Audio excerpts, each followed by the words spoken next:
23 bodies, packed in thick industrial bags, as if someone wanted not only to hide them, but to isolate them from the entire rest of the world. This fact in itself sounds like the beginning of a grim novel, but it was reality. A reality that shook Palo Alto in 2001. A quiet and respectable suburb where dog barking and children's laughter are more likely to be heard on the streets than police sirens. The basement where everything was found was like a foreign shadow in this city. The building looked solid. An old two-story house with a well-maintained lawn and maple trees whose trimmed branches looked almost decorative. But as soon as the police officers went downstairs, the air changed. There, between dusty boxes and furniture from the 70s, in a corner that even the owner rarely looked into, lay a discovery that none of the search participants will forget. Plastic bags, each with a human being inside. Some bodies were already partially decomposed, their clothing faded, but they still preserved traces of former life. A denim jacket, an old basketball sweater, a neatly tied scarf. This suggested that these people had not disappeared yesterday or a month ago. Someone had spent years here. The place itself broke the ordinary notion of crime. It was not an abandoned warehouse, not a wooded area on the outskirts of the city. It was a house where charity evenings were held, where neighbors came by with cake, where children ran through the hallways and the master of the house smilingly poured guests a glass of wine. The owner was called Robert Martinsson, a successful lawyer, known in the area, husband, father of 2 children, a man who was trusted, for whom people voted at local council meetings. And precisely his address became the starting point of an investigation that was to uncover a chain of events spanning several years. At this moment, no one yet understood how this man was connected to the discovery. But one thing was clear: Palo Alto would never be the same again. The owner of this house was a 43-year-old lawyer, loving father, respected member of society, Robert Martinsson, a man whose name was spoken with respect in Palo Alto. For some, he was a successful jurist who could win hopeless cases. For others, a neighbor who always smiled and offered to carry heavy bags to the porch. His children attended a good school. His wife often participated in city events, and Robert himself regularly hosted charity evenings at his home. These evenings were something like small festivals for the entire neighborhood. On long wooden tables stood dishes prepared by local chefs. Children chased a ball on the lawn, and adults discussed news and laughed. Robert stood unchangingly at the center of this circle, in a suit but without a tie, with a glass of red wine in his hand, greeting each guest by name. It seemed he knew something more about everyone than just the address and house number. Who was planning to sell his car? Whose daughter needed help with applications? Who secretly had fishing as a hobby? The neighbors remembered him exclusively warmly. Mrs. Harper, who lived across the street, said if she had to entrust someone with house keys during vacation time, she would give them to Robert without doubt. One of his colleagues, a young lawyer, told that it was precisely Martinsson who had helped him in his first year of work, when he could barely cope with the workload. He could have simply walked by, but instead he sat down next to me, went through every case with me and said, "You can do this." Even Robert's appearance reinforced this image. Not very tall, well-trained, with hair neatly combed back, he looked like a person who takes care of himself but doesn't spend excessive time on it. On weekends, one could encounter him during morning jogging or buying fresh bread at the local bakery. People who met him on the street noticed that he always found a few minutes to exchange a few words, even when he was hurrying somewhere. No detail from his public life gave even a hint that a police search would ever begin in his house. In the imagination of Palo Alto residents, he was a reliable, almost exemplary neighbor. A person who has no secrets, and certainly not one who could be connected with something terrible. But precisely in this lay that paradox that journalists would later call the Martinsson effect. The brighter and more flawless the outer shell seemed, the more difficult it was to believe that something else could hide behind it.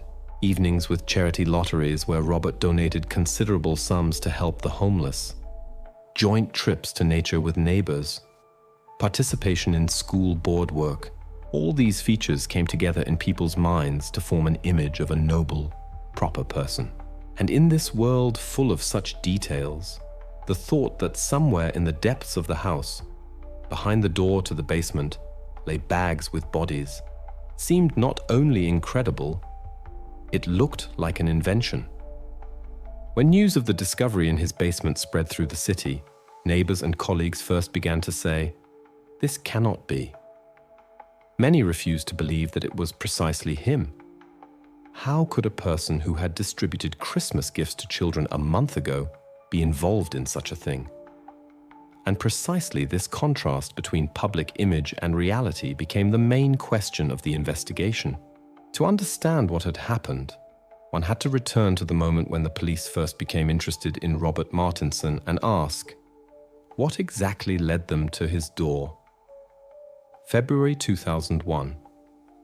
A routine missing person report about a 23-year-old young man comes in to the Palo Alto police. The entry in the duty officer's journal looked dry and standard. Date, name of the reporter, description of the missing person. There were not few such reports in the city. Someone could have driven to friends. Someone was late at work. Sometimes people returned home themselves after a few days, and the case was closed without great fanfare. No one suspected then that this seemingly ordinary line in the police journal would become the beginning of the most sensational investigation in the district's history. The report was filed by a middle-aged woman. Her voice trembled, but she tried to speak clearly. She told that her son had not spent the night at home for the second night already. The phone was switched off. Friends with whom he was supposed to meet had not seen him since that evening. He was last noticed near the Central Park, just a few blocks from the house. He was wearing a black jacket, grey jeans and sneakers, and had a backpack with him. The police acted according to the proven scheme. First, call all acquaintances and relatives. Second, check medical facilities in case the person had come to the hospital. Third, examine places where they might have stayed. Favorite cafes, gym, library. On the same day, a search warrant was issued. The photo was transmitted to patrols. The next day, officers walked through the surrounding streets, spoke with sellers in shops and random passers-by. Someone remembered seeing the young man at a bus stop, but that was a day before the disappearance. Initially, the case looked like dozens of others. A young man went away and did not return. But after 3 days, the first alarming signal appeared in the story. One of the witnesses claimed to have seen him late in the evening near Robert Martinsson's house. The witness described that the young man was walking with quick steps, as if he was pursuing someone or, on the contrary, seeking to escape. This episode was included in the report, but at that time it did not seem decisive to the police officers. The next days, the police continued the search, checked abandoned buildings, empty parking lots, questioned taxi drivers. But the longer the young man did not contact them, the less hope remained that he had simply driven away. By the end of the week, a new report appeared in the case. The missing person's mobile phone had last been activated in the area where Martinsson's house was located. The signal was weak and short, but it was enough to hold on to. At that time, no one yet connected this young man's disappearance with something big. But in a few weeks, it would become clear. This was the last 23rd victim. And precisely it became that thread which, pulling on it, the police would unravel the tangle that had been hidden for years. Now the main question remained: what exactly did the investigators find in the course of this search that their path led directly to the house of the respected lawyer Robert Martinsson? The investigation encounters the only witness whose testimony seems strange. His name is James Rivers. For the police officers, he was initially simply another person from the list of those who had to be questioned. But already in the first minutes of the conversation, it became clear. This young man had seen something that could turn the entire case upside down. James lived 3 blocks from Robert Martinson's house. Not a neighbor, not an acquaintance, not a colleague, simply a person who knew him by sight, like most residents of the area. On that February night, he was returning home on foot after meeting friends in a bar. It was already well after midnight. The streets of Palo Alto are quiet at this time, almost lifeless. Rare cars, light from street lamps, and the sound of one's own footsteps on the asphalt. As James walked past the street where Martinson's house stood, he noticed something strange. On the roof of the house, a dark figure was moving. At first he thought it was a cat or perhaps a raccoon, of which there are enough in the area. But the movements were too confident, too human. He squinted to see better. A person, without doubt. A man in a dark jacket who was moving slowly, almost creeping, as if seeking to avoid attention. James stopped. Everything looked as if this person was searching for something on the roof, or on the contrary, hiding something there. At some point, the figure bent forward, and it seemed to James as if it was lifting something heavy. A dull sound was heard, as if a massive object had been placed or dropped on a hard surface. In the light of the lantern, James saw the profile of the face for a moment. He could not swear that it was Robert Martinsson, but the similarity seemed obvious to him. I had seen him before. Certainly I had seen him, he would later say during questioning. But there was something else. According to James's words, the man on the roof suddenly froze, as if he were listening. Then he turned abruptly toward the street, and even at a distance it seemed to James as if their gazes met. After that, the figure disappeared almost immediately from view, as if it had dived into a hatch or descended into the house. In the morning, James learned from neighbors that on that night, a young man who lived nearby had disappeared. This coincidence gave him no peace. He decided to tell everything to the police. When he presented his statement, the reaction of the officers was ambivalent. Part of them received the story with caution. One can easily be mistaken about a person, and a nocturnal shadow deceives easily. Moreover, Martinson's house was old, with a high attic. One could certainly climb up for repairs or to inspect the roof. Besides, there was no law that forbade the owner from being on his own roof in the middle of the night. But on the other hand, the details of the statement looked too concrete to simply ignore. The dull sound, the abrupt disappearance of the figure. That all of this coincided temporally with the disappearance of the young man. The police officers understood that they had almost no clues. The missing young man did not report. The mobile phone fell silent. And suddenly, a person who claims to have seen something strange exactly where the respected lawyer's house is located. Skepticism was still there, but the situation required action. The group leader made the decision. Check the statement, ask Martinsson what he had done that night, and see if other indirect signs could not be found. Thus, Robert Martinsson's address came into the police investigation path for the first time. This was not yet a search, only a conversation. But exactly from this moment, the figure of the respectable lawyer began to slowly shift from the category respected member of society to the category person to whom there are questions. When the door opened, the police officers exchanged glances. For a moment, everything looked not as they had expected.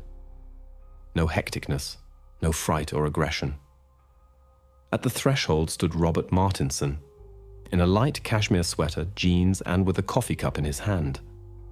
He looked as if he wanted to spend a relaxed morning reading the newspaper and not receive officers who had come with questions about possible involvement in the disappearance of a person. "Good morning, officers," he said with a calm, slightly surprised voice. "How can I help?" The tone was polite, almost friendly. He opened the door wider, offered them to come in. The house received them with gentle light from the windows, the scent of freshly brewed coffee and perfect domestic harmony, neatly stacked magazines on the little table, children's drawings on the refrigerator, quiet music from an old record player. It seemed as if one could not imagine anything criminal behind these walls. When the witness's words were communicated to him, Robert only raised his eyebrows. On the roof? No, I did not climb up there. Why should I? That night I was at home. We had dinner with the family, then watched a movie. The children can confirm that, the wife too. He told that the evening had passed quietly. Dinner, pasta with sauce that his wife had cooked. Then joint movie evening, an old comedy. After that, everyone went to their rooms. Robert assured that he had not even gone out on the street. The check of his person revealed no previous convictions, no fines, no conflicts with the law. He pays taxes on time. At work, his reputation is spotless. Neighbors spoke of him as a person who is ready to help at any time. However, the officers could not ignore James Rivers's statement. But the longer they spoke with Martinsson, the more difficult it was to imagine that this calm, thoughtful lawyer could climb around on a roof at night with unclear purpose. He showed neither irritation nor nervousness. His answers were precise, and the pauses between words natural, without that tense silence that often betrays people who seek to make up excuses. At some point, one of the officers asked a direct question. "Do you know the missing person?" "No," Robert answered and looked into the eyes. "I have never seen him."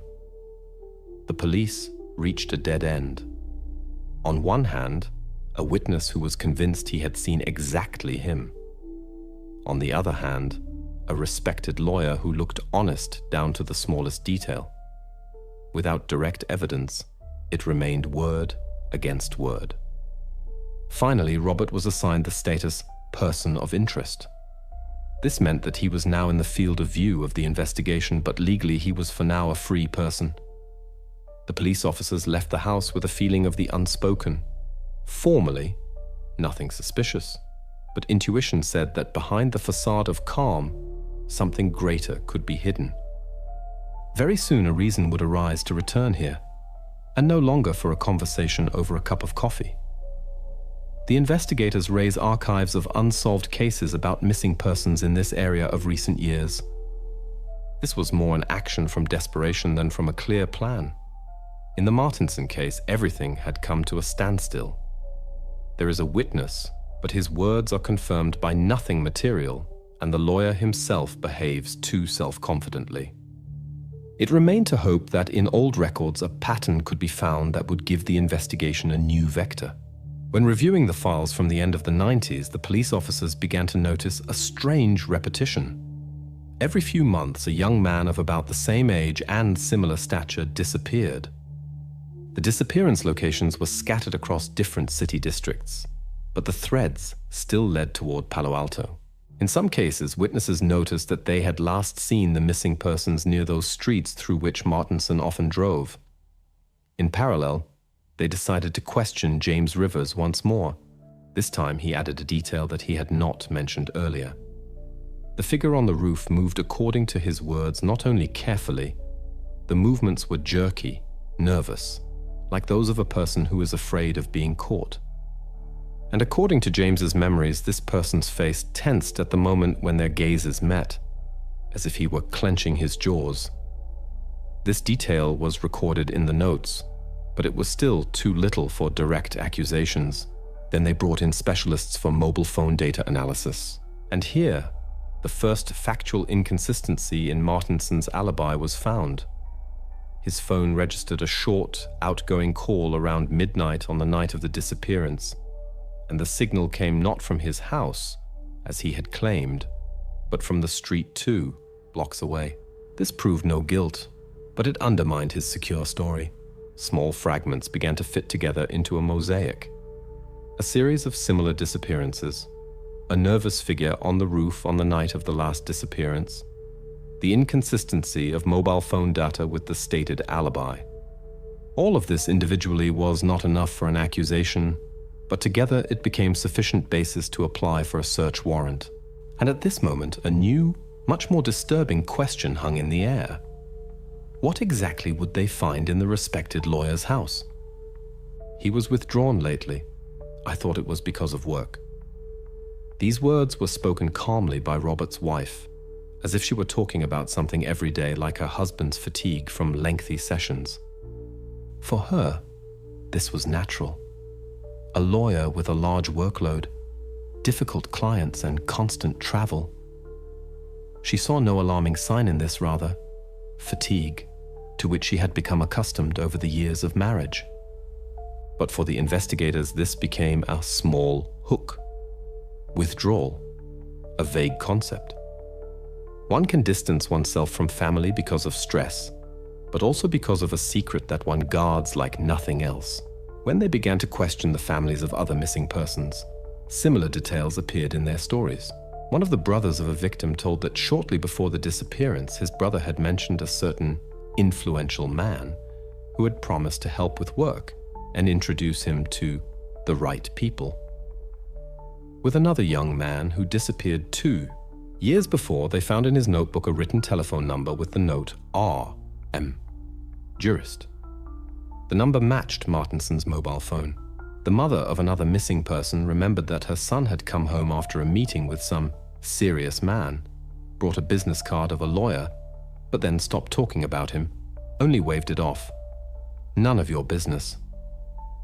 All these stories gave no direct evidence with which one could confront Martinsson, but they outlined a familiar contour.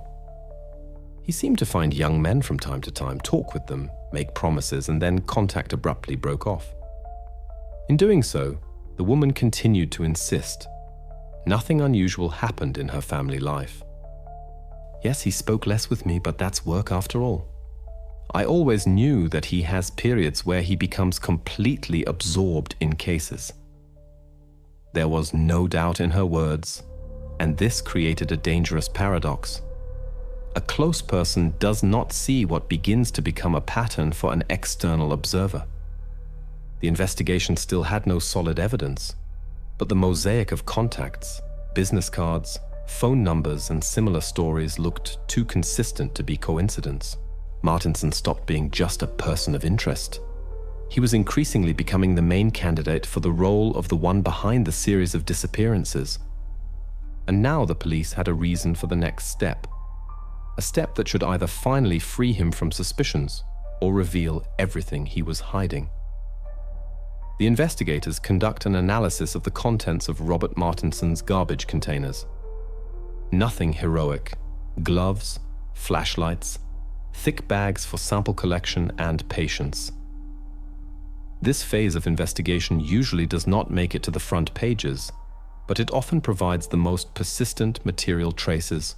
And here, between coffee grounds, receipt scraps, and packaging from family products, details begin to emerge that can no longer be explained simply with the witness misunderstood. First, they find a crumpled receipt from a hardware store on the outskirts of Sunnyvale, purchased from a week ago. Industrial plastic bags of increased strength, several rolls at once, each of 20 pieces. Then, a second receipt, already from another store with the same set, only additionally noted. Building lime, slaked, bag of 25 kilograms. The receipts are damp but readable. Date, time, register number, last digits of the card. The cardholder's name matches Martinsson's name. The police officers continue the search. In the roadside container, another receipt is found for the purchase of disposable respiratory masks and thick latex gloves. Taken together, there are too many household trifles to blame everything on roof repair or garage cleaning. Moreover, the purchase dates coincide with the interval when the last young man disappeared. Each trifle by itself, a speck of dust, but together they form a line that leads to an address. To exclude coincidences, the investigators request a bank card statement. The confirmation comes quickly. On one evening, 2 transactions were conducted in different stores, totaling 40 minutes. Through parking lot cameras, they managed to reconstruct the vehicle's movement. silver sedan, license plate matches Martinsson's car. Rolls of black contractor bags and a bag of lime with a large green manufacturer logo are loaded into the trunk. The picture becomes too clear for just bought in stock. The legal part, the most boring but important. The investigation team composes a report, witness testimony about nighttime activity on the roof, inconsistency of mobile phone data with the alibi, recurring pattern of disappearances, and now, receipts for purchasing materials that are more often used not for domestic purposes but to hide something and not attract attention through smell. The formulations are careful, without loud words, but the meaning is transparent. A search warrant is needed for the house and adjacent rooms. The judge studies the document package at the end of the working day. The decision is made without dramatic pause. The grounds are sufficient. The signed warrant goes with the sergeant, and already the next morning, cars with blue stripes slowly turn into the quiet street of Palo Alto. The yard is still damp from the night watering. On the porch, a strange coffee cup cools, and yellow tape appears at the gate. What begins is what all those hours at the garbage containers were necessary for: the official search of Robert Martinsson's house. Before departure, the leader distributes the roles. First floor. Second, attic and garage. Third, recording. They leave the basement for last. Experts begin recovering deleted files from Martinsson's computer hard drive. While the search goes through the rooms, the Gray system case is carefully taken from the table and packed in an anti-static bag. Someone marks with a marker the house number and the time of seizure. In the house, it is quiet. Only downstairs the steps creak. But exactly here, inside the case with a fan, hides what often neither the most careful nor the most confident can delete in time. Digital dust, tiny fragments of past records. Everything that... The hard drive is small by today's standards, 20 gigabytes, divided into areas. On it, the usual working mixture for the early 2000s. Documents, email archives, drafts of legal contracts. The experts connect it through a case to the station, start software for sector-by-sector reading, and watch as lines appear, as if from the depths. File names that are not visible in Explorer, data that are not displayed in the calendar. Some records are partially overwritten, but metadata holds stubbornly, in empty clusters. At first, it looks like a chaotic set of everyday traces. Shopping lists, note, pickup suit from dry cleaning, scan of court dates. And suddenly, a folder that is neutrally called Drafts Old. In it, several documents without extension, created and deleted on different days. One file opens on the fourth attempt. Text flow, where part of the lines is mixed with unreadable symbols. The experts assemble it like a puzzle and obtain the draft of a letter without addressee. The letter does not consist of threats and contains no names. It resembles an exercise that someone wrote for themselves to feel the power of words. Control. These are not loud gestures. Control is when a person himself chooses what you have suggested to him. He considers the decision his own and thanks. Further, a paragraph about the weakness of others, about how the right tone and the right promise force the interlocutor to take a step that he would not have taken without gentle guidance. Sometimes the author switches to legal terms as if the experts also notice the structure of the text. It is dated a year before the last disappearance, but in it are found corrections and insertions that were made later. This means the author returned to it. Nearby, a second, shorter file, an enumeration of phrases with which it is convenient to begin a conversation. Let's look at your resume. I know people who need an intern. I promise nothing, but will try. The handwriting is the same. Dry. Without emotions, all personal pronouns are polished out, as if the author consciously deleted traces of empathy. In parallel, specialists extract the browser history of recent years. There is nothing openly criminal there, but noticeable is a sequence of search queries. psychology of persuasion, how to quickly build trust, handshake method. Then, long chains of links to forums where ethical boundaries of manipulation are discussed. On one of the saved fragments, a foreign discussion where the author did not write, but saved comments about influence practices on interlocutors in offline mode. The group's lawyers remind, such texts by themselves do not prove a crime.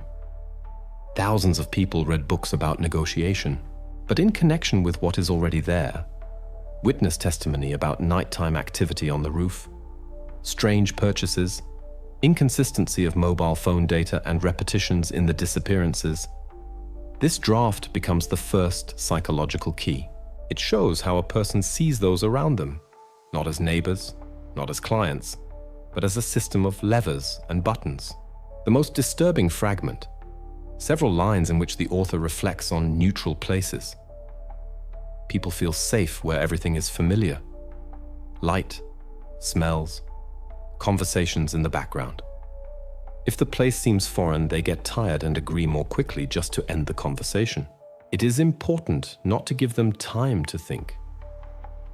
This is not a plan and not an instruction, but it is a way of thinking. Sophisticated, cold, without spontaneity. When the specialists compile the report, they underline recovered drafts with unique style found that matches Martinson's work documents, locally saved pages about persuasion methods, phrase templates with which it is easy to begin acquaintances and offer help. All this forms into a picture of a person for whom communication is not friendship and not cooperation, but behavioral engineering. Such a conclusion cannot be put on the scales instead of material evidence, but it gives the investigation a direction, not to search. And at this moment, the digital dust stops being just a collection of bytes. It becomes a window into the head of a person who possibly for years refined ways to approach, win over, promise, and disappear. Ahead, more complicated expertises, comparison of metadata with disappearance dates, analysis of email connections, search for matches between notebooks of the missing and contacts found on the hard drive. But the most important thing has already happened. The investigation has received not a physical, but a psychological map. And this map leads. There are also small features from which character is composed. On the desktop, a folder drivers, although there are no drivers in it at all, but texts with neutral names. readme.rtf, notes.txt. Creation dates are adjusted to system installation, but editing time stubbornly goes to midnight. Operating system, Windows 2000. The hard drive in FAT32 preserves tails of deleted documents in free clusters, and through them it is visible. The author often returned to the same phrases, corrected verbs, removed pronouns. Even folder names betray pedantry. Archive 1, Archive 1A, Archive Final. This is not evidence as such, but this is handwriting. Calm, calculated, accustomed to arranging people in a table. And exactly this handwriting found in the digital dust is a reference point. Not to search for battle traces, but points where conversation became transaction. Information about the main witness James Rivers' previous criminal record emerges. In one moment, the only clue is questioned. If the witness once violated the law, can his words about the man on the roof be trusted? Martinsson's defense seizes this opportunity with both hands. The lawyers act quickly. On the press table, they place the fact. In 1997, Rivers received a probationary sentence for a brawl at a bar counter. Conflict ready, inclined to exaggeration, is how they formulated, alluding to the fact that the nocturnal shadows on the roof might be born from fantasy. Accurate but catchy formulations are employed. Personal dislike, desire for attention, possible reward for information. At a meeting with the police, Martinsson's defender says directly, you are building a case on a person who is himself not capable of controlling himself. The police are forced to check the revenge version. It turns out that Rivers was a close friend of one of the missing persons and took his disappearance hard. Yes, that can make him biased. But the version he decided to slander Robert requires facts. They search for them in details. The questioning in the bar confirms.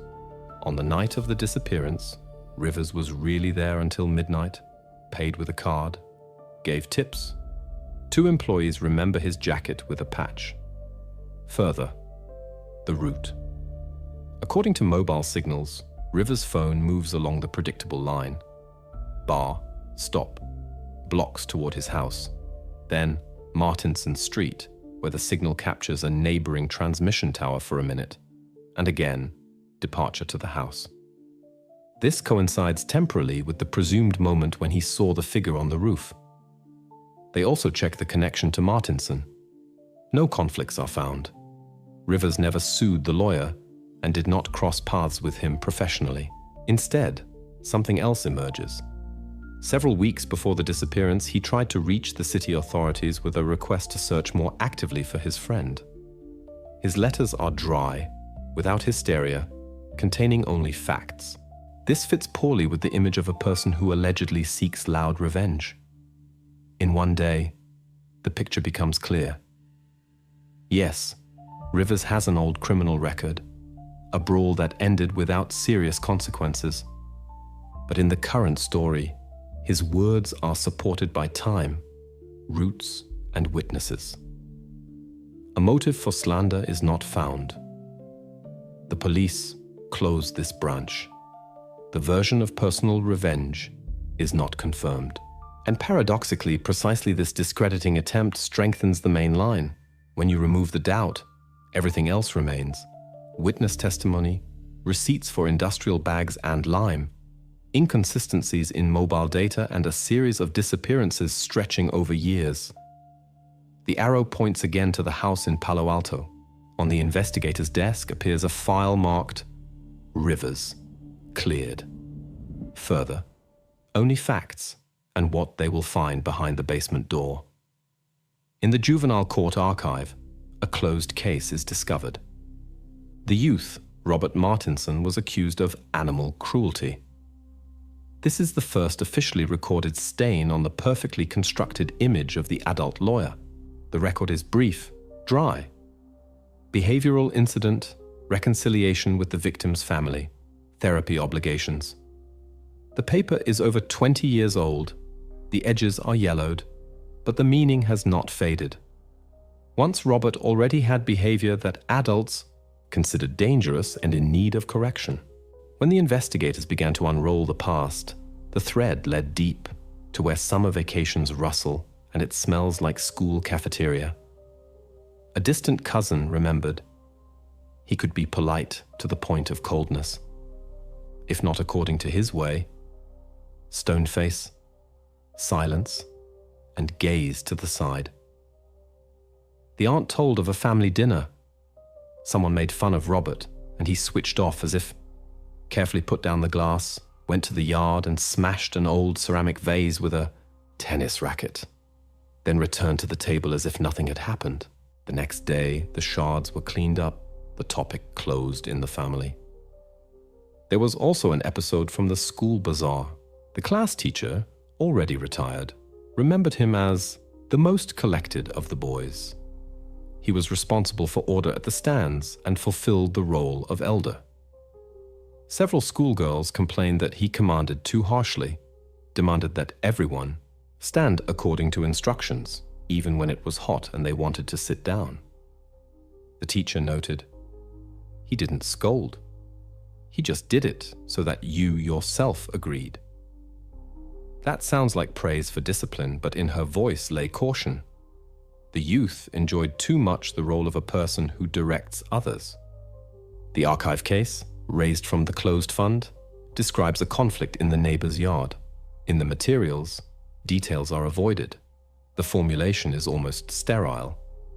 Unethical treatment of pet. The family did not insist on punishment, but on corrective therapy. The juvenile court considered the age and exemplary behavior at school. The case was directed to reconciliation and placed under the rubric closed under conditions. Many years have passed since then, but the very fact of the existence of such an episode poses a direct question. Where does such cold readiness to test boundaries come from in a youth? A neighbor from the streets of childhood said that Robert could not bear to lose. We played basketball, and he never argued about the score. When it didn't work out to win honestly, he simply ended the game, as if he turned off the light. Everyone dispersed, and the next day he acted as if yesterday hadn't existed. Another relative remembered sudden outbursts.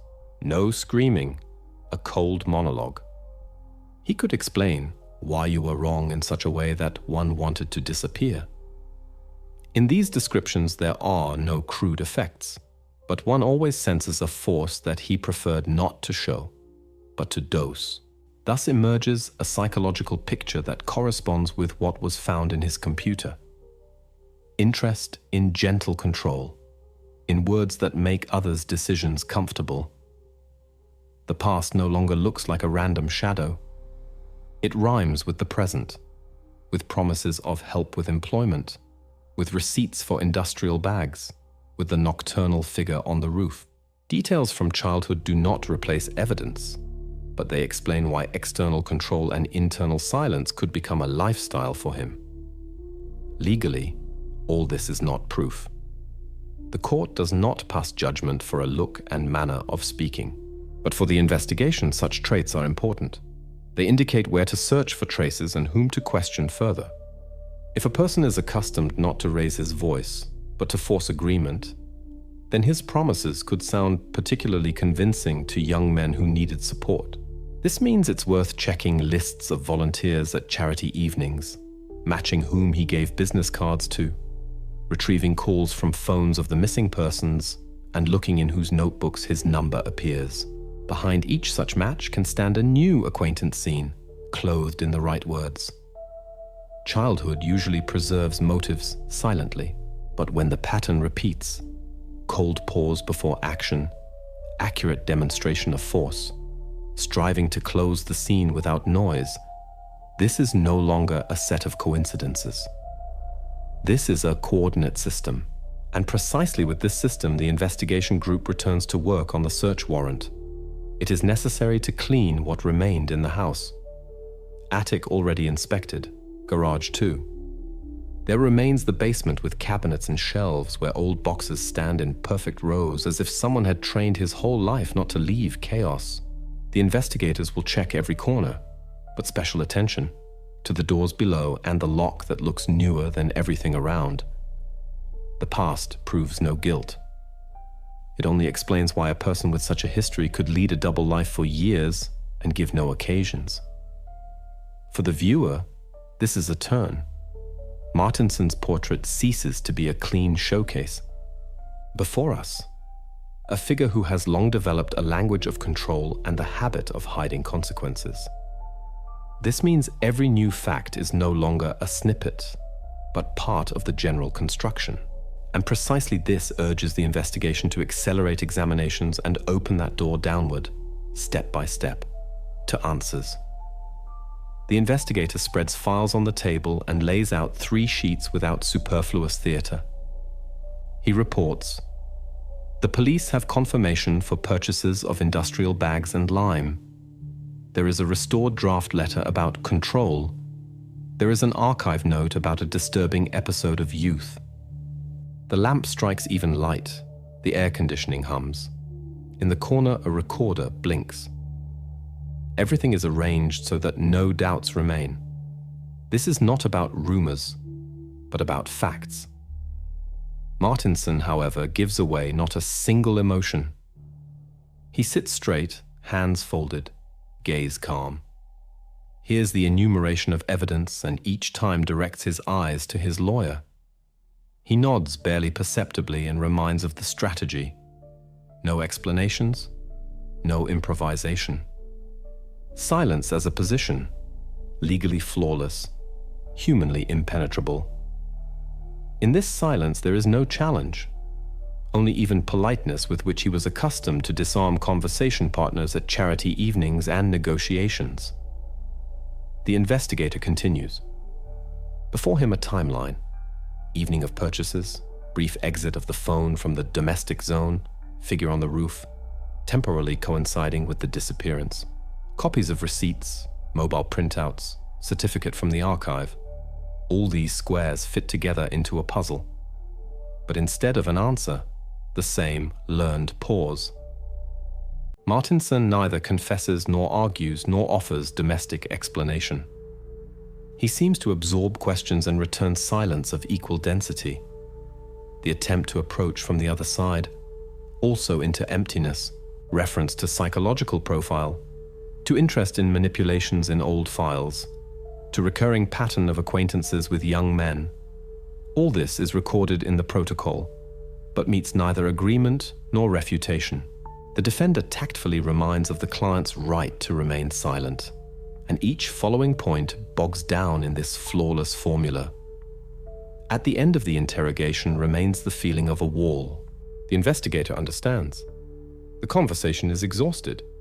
If answers exist, they're not in this room. They are in the house on the quiet street of Palo Alto, in rooms where guests usually do not go, and especially where the air is colder and smells of dust. This means there remains the only move provided by law and common sense. Extended search with focus on basement and all closed zones. The morning is already scheduled, groups distributed, and the next scene of this story begins with the creaking of a key in an iron lock. Precisely there it will be decided who Robert Martinsson really is. Flawless neighbor drawn into a foreign story, or a person who built a facade for years. At the gate, tape, boxes labeled, cameras loaded. It remains to open the door down wooden steps. The investigation team descends into the basement. This is also recorded in the protocol. Descent, inspection, photographic documentation. No pathos.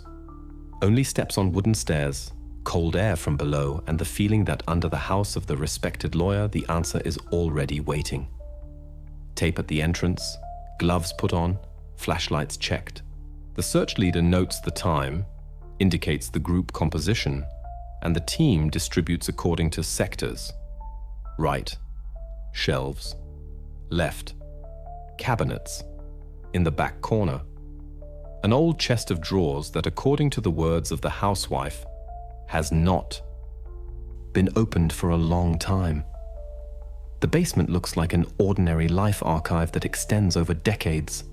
Boxes with children's toys, lamps without shades, armchairs with collapsed armrests.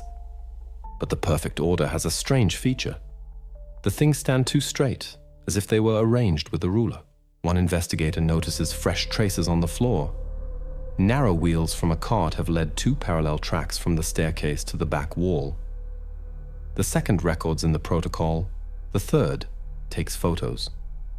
Everything happens maximally by the book, because this is exactly how people are caught who live on control. The chest of drawers pushes with its back against the wall. The wood gleams from fresh polish, too clean for a room where dust has accumulated for years. They carefully push it away, and behind the back wall a niche opens, like an emptiness that the house did not want to show. There stand industrial plastic bags, black, dense, hidden in the shadow. First they see 2, then more. The flashlight glides over the plastic surface and it becomes clear. This is not repair residue and not moving supplies. Before the investigators, a hiding place that was not assembled for one day. The smell in the basement changes, becomes dense, heavy. Nobody says anything loud, but everyone understands that they have found exactly what the judge put his signature for. The leader asks not to touch anything without marking. The bags are numbered, distances to walls and furniture measured, sizes recorded. The protocol goes line by line, like a metronome. The second group describes the furniture arrangement. Chest of drawers, 1 piece. cabinet, 2 pieces, metal shelf, 1 piece, cardboard boxes, 7 pieces. Then follows an important number. After complete relocation and renewed inspection, the exact quantity is recorded: 23. The protocol entry is brief. 23 bags of industrial type discovered, arranged in a row in the niche between the wall and the back of the chest of drawers. Condition: unopened for inspection until the arrival of experts. This number spoken aloud seems to shift the air in the room. The silence becomes different. In it lies no longer expectation, but certainty. Crime scene technicians are called to the scene. Each bag, its own scene. The markings on the plastic are recorded, compared with receipts found in the trash. On the floor, traces of a powdery substance reminiscent of lime. A sample is taken in a separate bag. The photo technician makes a general view of the niche, a wide shot of the basement, close-ups of seams and knots. Everything happens slowly, without haste and words, because now every wrong movement is a lost detail for the future trial. When the first batch of materials is sealed, the search leader gives the command to go upstairs. Upstairs, a brief report. Robert Martinsson is under supervision of officers in the house. His face remains calm, but this time his silence lacks the usual confidence. The evidence from the basement is not witness testimony and not an argument about interpretations. It is material reality that cannot be explained with renovation or household needs. The decision is made immediately and in accordance with the law. Robert Martinsson is arrested. The reasons are read to him. The discovery of industrial bags in a number of 23, which match in type and purchase date with purchases documented by receipts. The presence of traces of a lime-like substance in the basement.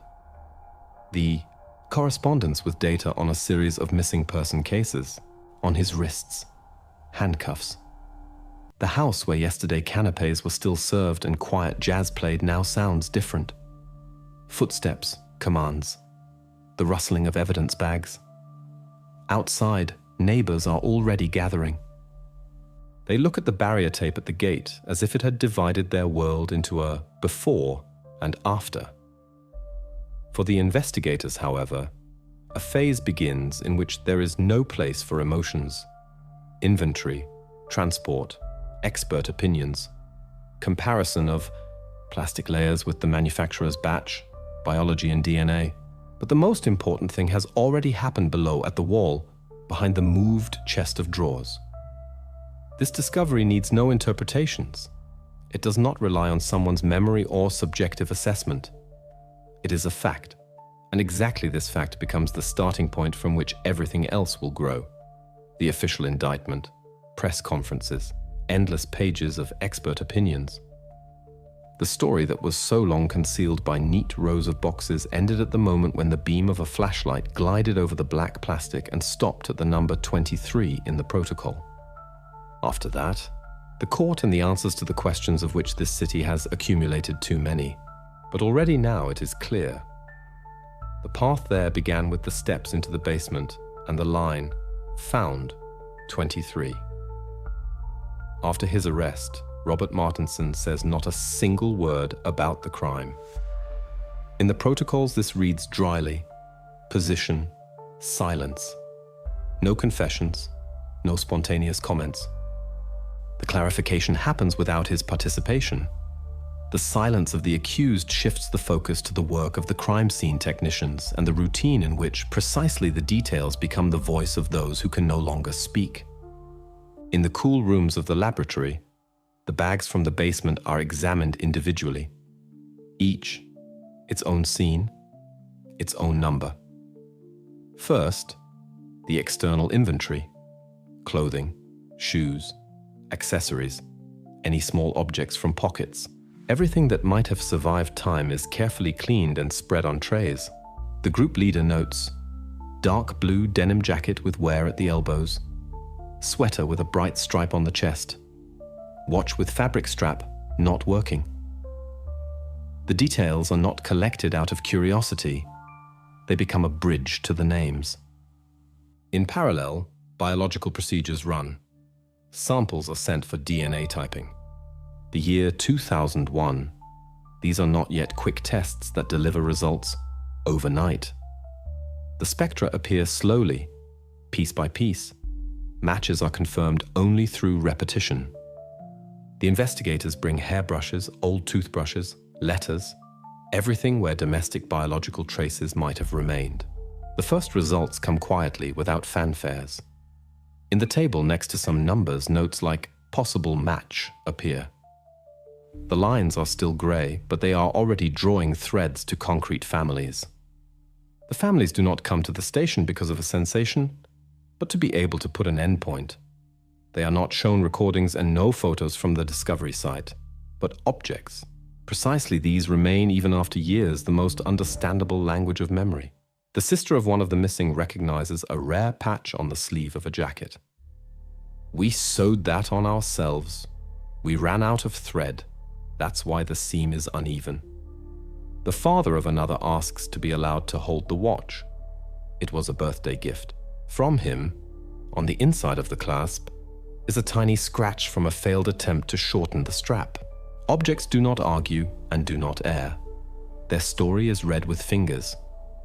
By the middle of the week, there are more black lines in the laboratory reports, confirmed profiles. What the city had feared and at the same time expected happens.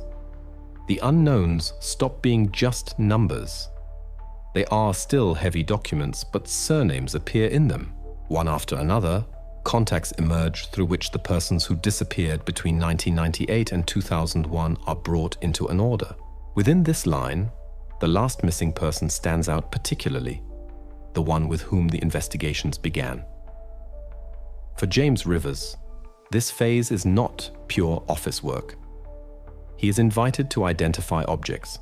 He remains silent for a long time before the transparent container in which grey jeans and a black jacket with red lining lie. According to protocol, nothing may be prompted to the witness. He speaks on his own. That's Lucas's jacket. The lining is torn at the pocket. We joked that the pocket was an abyss, and he patched it from the inside with tape. The expert carefully shows the spot. The adhesive is indeed visible, like a scar. On another tray, shoelaces that are tied with a knot. As we said in our neighborhood, a double sailor's knot. These small details sound more convincing than any speech.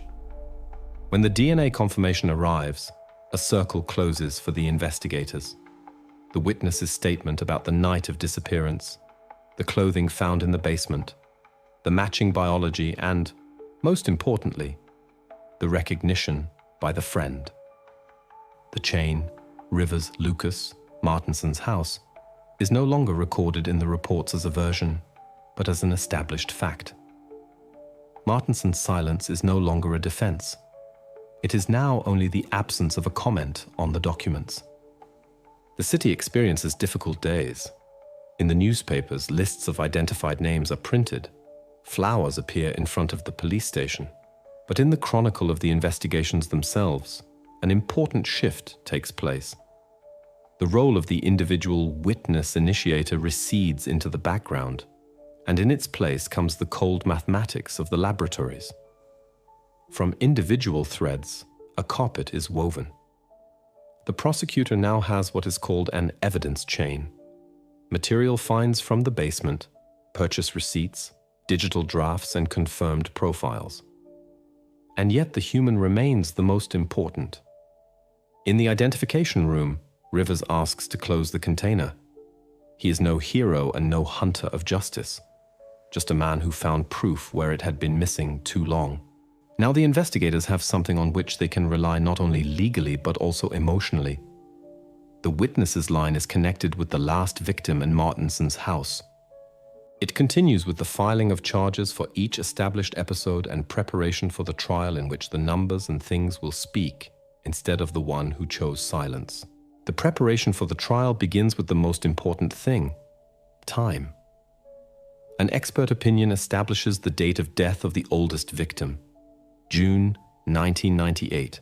In this 1 month alone, a long shadow can be felt. This means everything lasted years, not just seasons. From this milestone, the investigators construct a line: who disappeared when Martinsson was in the city, which charity evenings coincided with the missing person cases, and where his phone lit up during the night hours.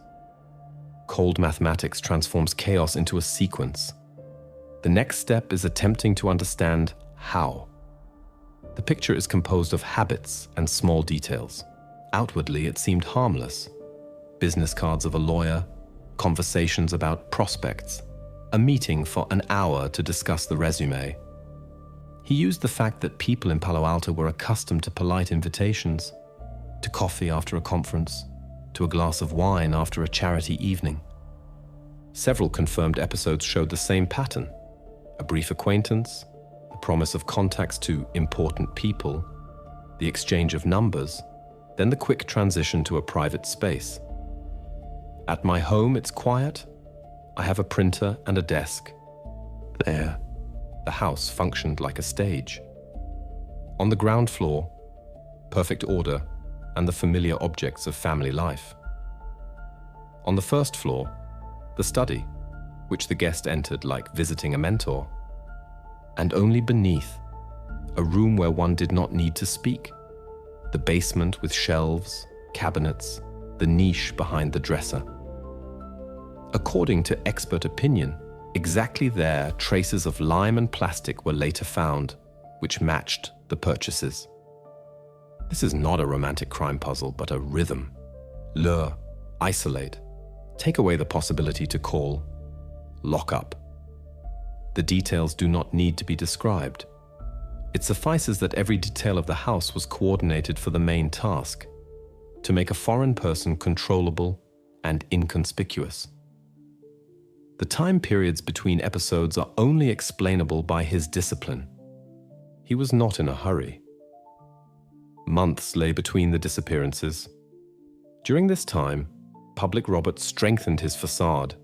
New projects, photos from the school board, weekend trips.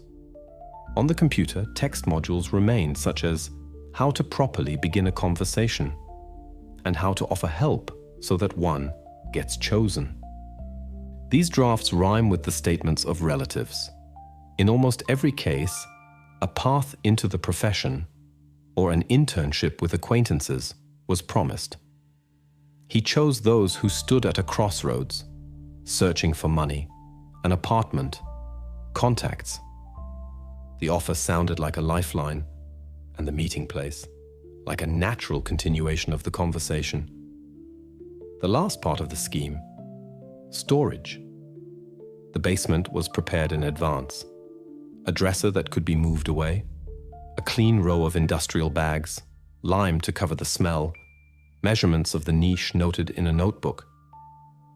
This is not improvisation from fear, but a plan designed for years. And it worked until a person appeared in the chain who was ready to notice a detail, a figure on the roof, and not give in, even when they tried to dismiss her with the word former probationer. The version with the roof also fits into the logic. Nighttime checks, moving heavy objects, attempts to vent air through the attic ventilation. The experts are cautious in their formulations, but dust detectors on the beams and a trace of fresh lubricant at the hatch show that one climbed up more often than is usual in a normal house. Perhaps this is how he checked how the basement held and when it was time to rearrange the furniture. By July 2001, the investigators obtain a sequence that can be placed on a map and calendar. Below, a list with names. Above, brief notes about the day each of them disappeared. Last call, downtown area, seen near the supermarket, spoke with a lawyer who promised to connect him with an employer. With the establishment of biological matches, assumptions become pairs of name, object, location. The motive in this reconstruction does not sound like an outbreak. It resembles more a habit of power, making someone believe the choice was made voluntarily, having the situation firmly under control, erasing traces better than one deletes files from a hard drive. A person with such thinking found it not difficult to live in two realities. During the day, impeccable suits and correct speeches; at night, quiet logistics and control over space. None of the elements seemed unique by itself, but together they formed a system that allowed people to disappear without leaving questions until there were too many coincidences at once. Exactly this becomes the conclusion of the reconstruction. The investigators are not facing an outbreak or a breakdown, but methodical, organized activity that extended over 3 years. The foundation, status, the language of promises and a house set up as a mechanism. The front side, decency; the back side, study, stairs; the niche behind the dresser. When all this is joined into a single line, the further steps are inevitable. The indictment for each individual episode, the specification of dates, the presentation of the overall scheme before the jury. And it is no longer so much the question why, but how he could remain unnoticed for so long. The answer seems simple and frightening. He learned it for years while the city got used to his smile. The next phase is the legal preparation of this picture for court. Time diagrams, house plans, shopping tables, the comparison of mobile phone signals with the data of disappearances. Exactly the story that he tried to keep in the shadows will now be spread out on pages, schemes, and witness statements. After the reconstruction, only what it was conducted for remains to be done, to show the jury that facade and essence can live under one roof, exactly until the day when a flashlight in the basement illuminates the number 23 and marks the beginning of the end. Robert Martinsson's lawyers plead for his insanity triggered by depression and childhood trauma. This is their main line in the courtroom. Before the jury stands not a calculating predator, but a broken person who was not conscious of his actions. They show excerpts from a family psychologist that are 10 years old and in which episodes of depressed mood are noted, mention a closed juvenile court proceeding, and try to connect it with an unstable psyche. They ask to look at Martinsson with compassion and to speak not about punishment, but about treatment. Afterward, the courtroom sees how the defense tries to give substance to the words. They invite experts who are ready to discuss general questions about depression, what this condition is, what it can lead to, how it affects control. But to the crucial question of the judge, whether there are concrete medical reports about insanity on the days of the crimes, the experts must admit, such documents do not exist. No hospital stays, no prescribed therapy, no diagnoses confirmed by observation. There are narratives about stress at work. There are family memories of withdrawal, but there is not what counts as evidence in court. The prosecution works differently, factually. The jury is shown photos from the basement, the niche behind the dresser, the numbered bags, the assignment to the measurements. Next to them are placed receipts for the purchase of industrial plastic and lime, whose dates match the missing persons cases. Reports about telecommunications data are read. The movement of Martinsson's phone on the night of the last act, brief deviations from the home zone. Then, the digital drafts from the computer, texts about control and lists with phrases for making contact. Each object is not a theory, but a measurable unit. The prosecutor builds a chain without raised voice. 1998, the first established date. 2001, the last. In between, the same action scheme. A witness sees a figure on the roof. The found clothing is confirmed by DNA. Rivers recognizes his friend's jacket by the torn lining. And this entire line leads back to a single address, the house in Palo Alto. In the speech, there are no loud superlatives, only a calendar, a map, receipts, and laboratory reports. The last slide, a table in which on the left stand the names of the identified victims and on the right, the corresponding material finds. The defense requests to exclude part of the materials as biased. The court rejects the motions. They return again to the thesis of mental breakdown. But in cross-examination, their expert admits, insanity is a legal category that requires the proven loss of the ability to recognize the nature of actions at a specific moment. The presented picture does not fit under this bar. It becomes obvious. The attempt to shift the conversation from the level of facts to the level of emotions does not create the necessary bridge to an acquittal. In the closing arguments, the prosecutor speaks briefly. Before the jury stands no coincidence and no mental derangement, but systematic behavior that cannot be explained with the one word depression. He reminds that thousands of people live with this diagnosis and do not transform their houses into hiding places. The dry force of the protocols agrees with him. Every discovered, recorded, matched is a brick in the building of the prosecution. The jury withdraws for a short time. In the courtroom prevails that air that exists before the final whistle. A floating pause in which time seems to last longer than on the clock. When the jury returns, the chairman announces the decision. Guilty in all accused cases. The defense asks to consider mitigating circumstances. The judge answers as he must answer with such a factual situation. The verdict is not determined by words about feelings, but by the severity of the established acts and the extent of their consequences. In the verdict, there are no ambiguities. 23 life sentences without the possibility of early release on parole. The formulation sounds even and cold, like a stamp. But each of these sentences is its own story with a name that can no longer be called missing. Martinsson listens without changing his expression. His defense announces wanting to appeal, but even that sounds ritual given the burden of evidence. After the announcement, the court returns to the parties what belongs to them, to the family, the right to burial and memory, to the city, the possibility to no longer live on rumors. For the investigators begins the last paper part of the way, the transfer of materials to the archive and the accompaniment of appeal proceedings. But for the story, this point reads simply.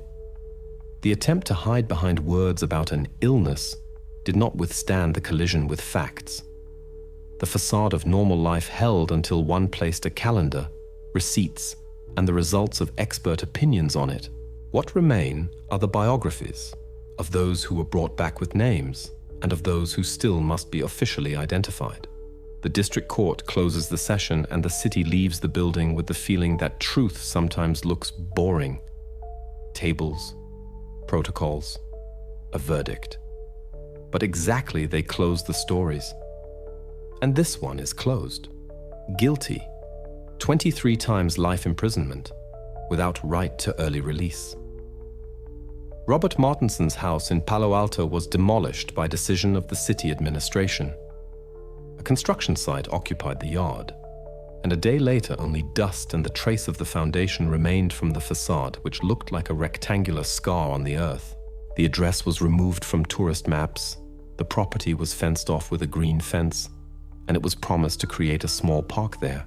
The citizens said this way one could breathe easier. The house had disappeared. The shadow it cast on an entire neighborhood had also disappeared.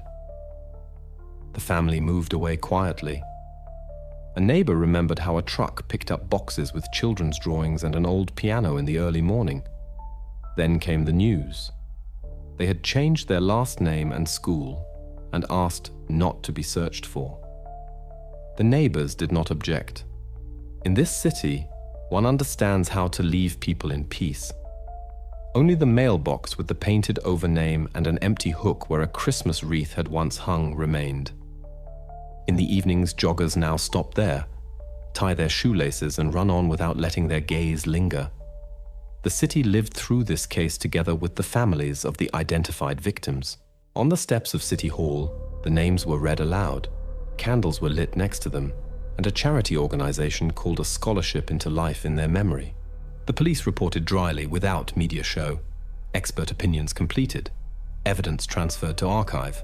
Verdict final. But the conversations in the courtyards always return to the same topic. How could a man whom everyone knew by name hide that for years in the basement? An answer from Martinsson himself never came. In prison, he maintains the same learned silence. No confessions, no why. Psychologists argue on the pages of reports about control addiction and childhood traumas, but these are only attempts to explain the silence with words. The case is legally closed, but emotionally an empty space has remained in the city, exactly where the house stood. The park is not yet opened. The fence rustles in the wind, and people walk by faster than usual. Thus ends a story in which the facade was exemplary and the reverse side unimaginable. Palo Alto has found its usual rhythm again, but has become more attentive to small details, to sudden withdrawal, to 2 orderly rows of boxes, to the words, "I help, I have contacts." And the main question, why? Dash remained unanswered. Perhaps it will also remain where it was originally hidden, behind the closed door of someone's silence. For the city, this epilogue reads simply, to remember the names and not to confuse a smile with the truth.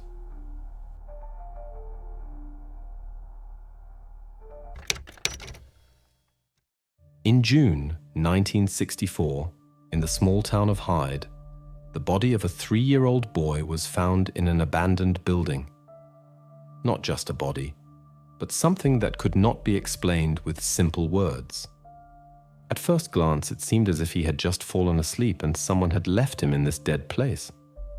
But there were no stab wounds, no bruises, no traces of violence, just a body, without signs of a struggle. At least, that's what the first investigators thought. The first examination gave no clear answer. It was obvious that death had not occurred through illness or accident. The pathologist who performed the autopsy came to a strange conclusion. The cause of death was asphyxia, suffocation. But here was the strange thing. There were no traces that could indicate cruelty. It was as if he had suffocated, but why? How could this happen without external influence? The residents at this time whispered worriedly that it was just an accident.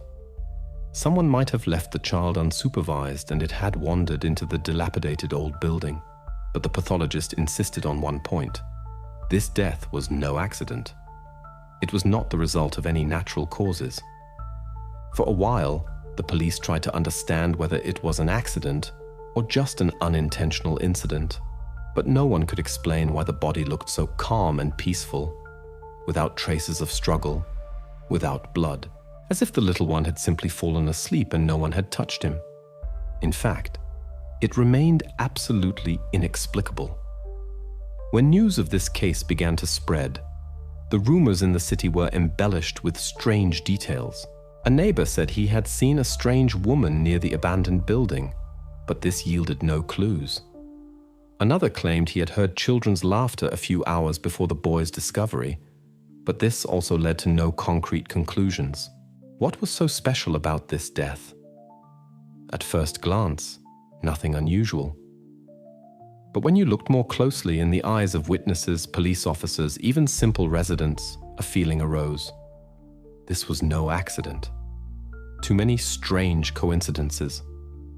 The body was found in the middle of the city center, near that very building that had stood abandoned for a long time. No one could imagine how such a small person could reach such a place. Answers remained elusive. The police were baffled. The body was found. The pathologist's findings were available. But who and how could commit such a quiet, silent crime? The death was violent, but so hidden that in the first days of investigation, no one could find a trace. In a sense, this was the first sign that this tragedy in Hyde would only be the beginning. The mystery remained unsolved, and the city lived through these terrible moments in uncertainty. But soon, something would happen that none of those investigating this case could have predicted. The answers would begin to come, and they would not be as everyone had expected. And now, just a few days later, something far more terrible comes to the same city. But what exactly? Hyde is a small, ordinary English town.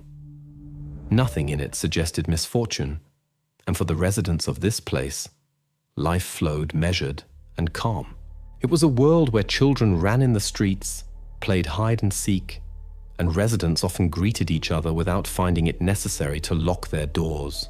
In the evenings, when the sun set behind the horizon, it was quiet and peaceful everywhere.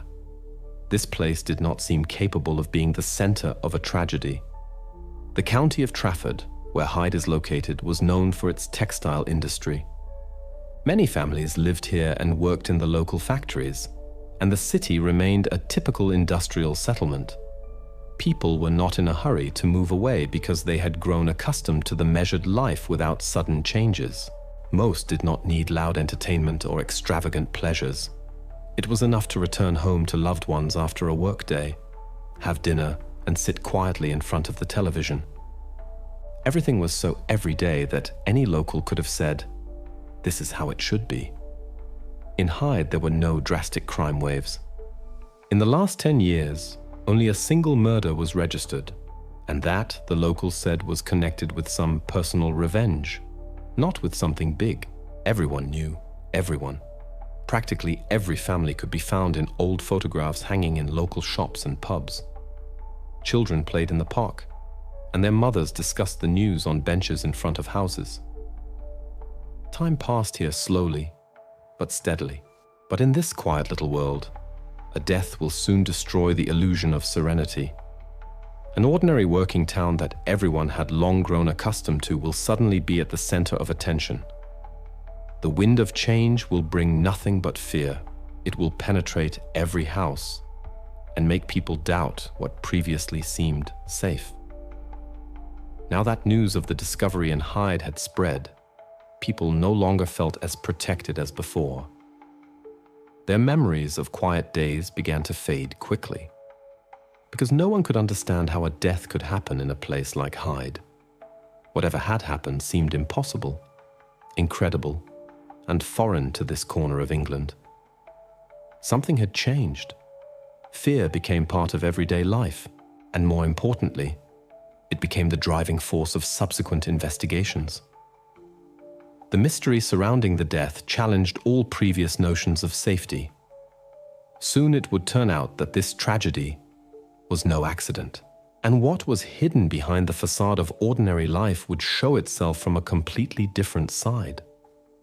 No one could suspect that the next event to shake this city would be far more terrible and cruel. But that is another part of the story. Some weeks had passed since the boy's body had been found in Hyde. The police investigated, but there were no results. At first, it seemed to everyone that it had been an accident, a misfortune that could have happened in any city. Everything seemed explainable. An abandoned building, no supervision, an accident. The residents calmed down. Such things happen. Even the neighbors began to slowly forget the incident and return to their daily business. They went to work, children played in the street again, and life continued. But despite the conviction that it was a tragic accident, the police continued searching. They combed through the entire city, questioned dozens of people, listened to anyone who might know even the slightest thing. But everything came down to one thing: no clues, no traces. Even the most disturbing rumors that someone had seen a strange figure proved to be groundless. At the beginning of July, the city began to gradually calm down, as if nothing had happened. Silence returned to Hyde, but soon a new blow would follow. On a warm summer day, a 4-year-old boy disappears. This time not from an abandoned building, but directly from the street, from a neighborhood considered the safest. The boy's mother, like many others, simply could not believe that this was happening again. The police, who had managed to secure traces and conduct some search operations, could find nothing again. Days passed without results. Search teams worked, but there was neither a body nor signs that something terrible had happened to the boy. Silence. So it seemed. But everything changed when a few days later, a week later, The body was found in the same place where the first had been discovered. The boy was found in another abandoned building in the same area. This time, everything was even more terrible. At first glance, there were no signs of violence, only again, suffocation. As in the first case, he showed no traces of struggle, just a body lying alone in a dark corner. Many began to think that this was just a repetition. But for the investigators, everything became clear. This was no accident. The police now understood that there was someone in Hyde who continued to target children. After the second case of disappearance and the discovery of the body, it became clear that this was not just a tragic anomaly, as it had seemed at the beginning. In the quiet city that had seemed so safe, a person was operating who was capable of something one could hardly imagine. The police recognized, this is no accident. In Hyde, there was a serial killer, and his victims were exclusively small children. This discovery was a shock for everyone. The local community, which was considered so quiet, was now gripped by fear. There was no clarity about what was happening. But one thing was obvious. Something was happening in this city that could not be explained with words. The entire city now asked itself the question, who is this person who acts so coldly and cruelly and selects small children? There were no answers, but suspicions began to fill every corner of this once quiet place. And now the police faced the task of finding the killer who continued to spread fear in the city. But soon, it would turn out that it would be far more difficult to solve this mystery than they thought. When the police began investigating the second murder, they encountered an unexpected problem. There was nothing that could be called traditional evidence. No signs of struggle, no fingerprints, no witnesses. All they had was the similar handwriting of the murders. It was a clean, calculated, cold-blooded act. Everything that connected these two cases was their quiet and silent nature. But no concrete details, no clues. Everything looked like a blank sheet of paper. The investigation strategy was clear. They had to question everyone. Literally everyone who could know even the slightest thing about the missing children became a potential witness. First, the police officers began with the closest people, neighbors, friends, acquaintances. The interrogations continued day after day, but nothing new emerged. No one had seen anything unusual. Doors and windows were closed as always. The children played, and the adults went about their business. Someone remembered seeing the boys playing near the houses, but no one could remember anything important. When that was not enough, the police expanded the search area. They began to canvass more and more neighborhoods and question people who had no direct relationship to the incidents. The investigators searched for any oddities, the smallest signs of unusual activities, suspicious persons. All local criminals were checked, all those who had ever come into conflict with the law. But even among them, nothing was found. The streets were dark, silent as always.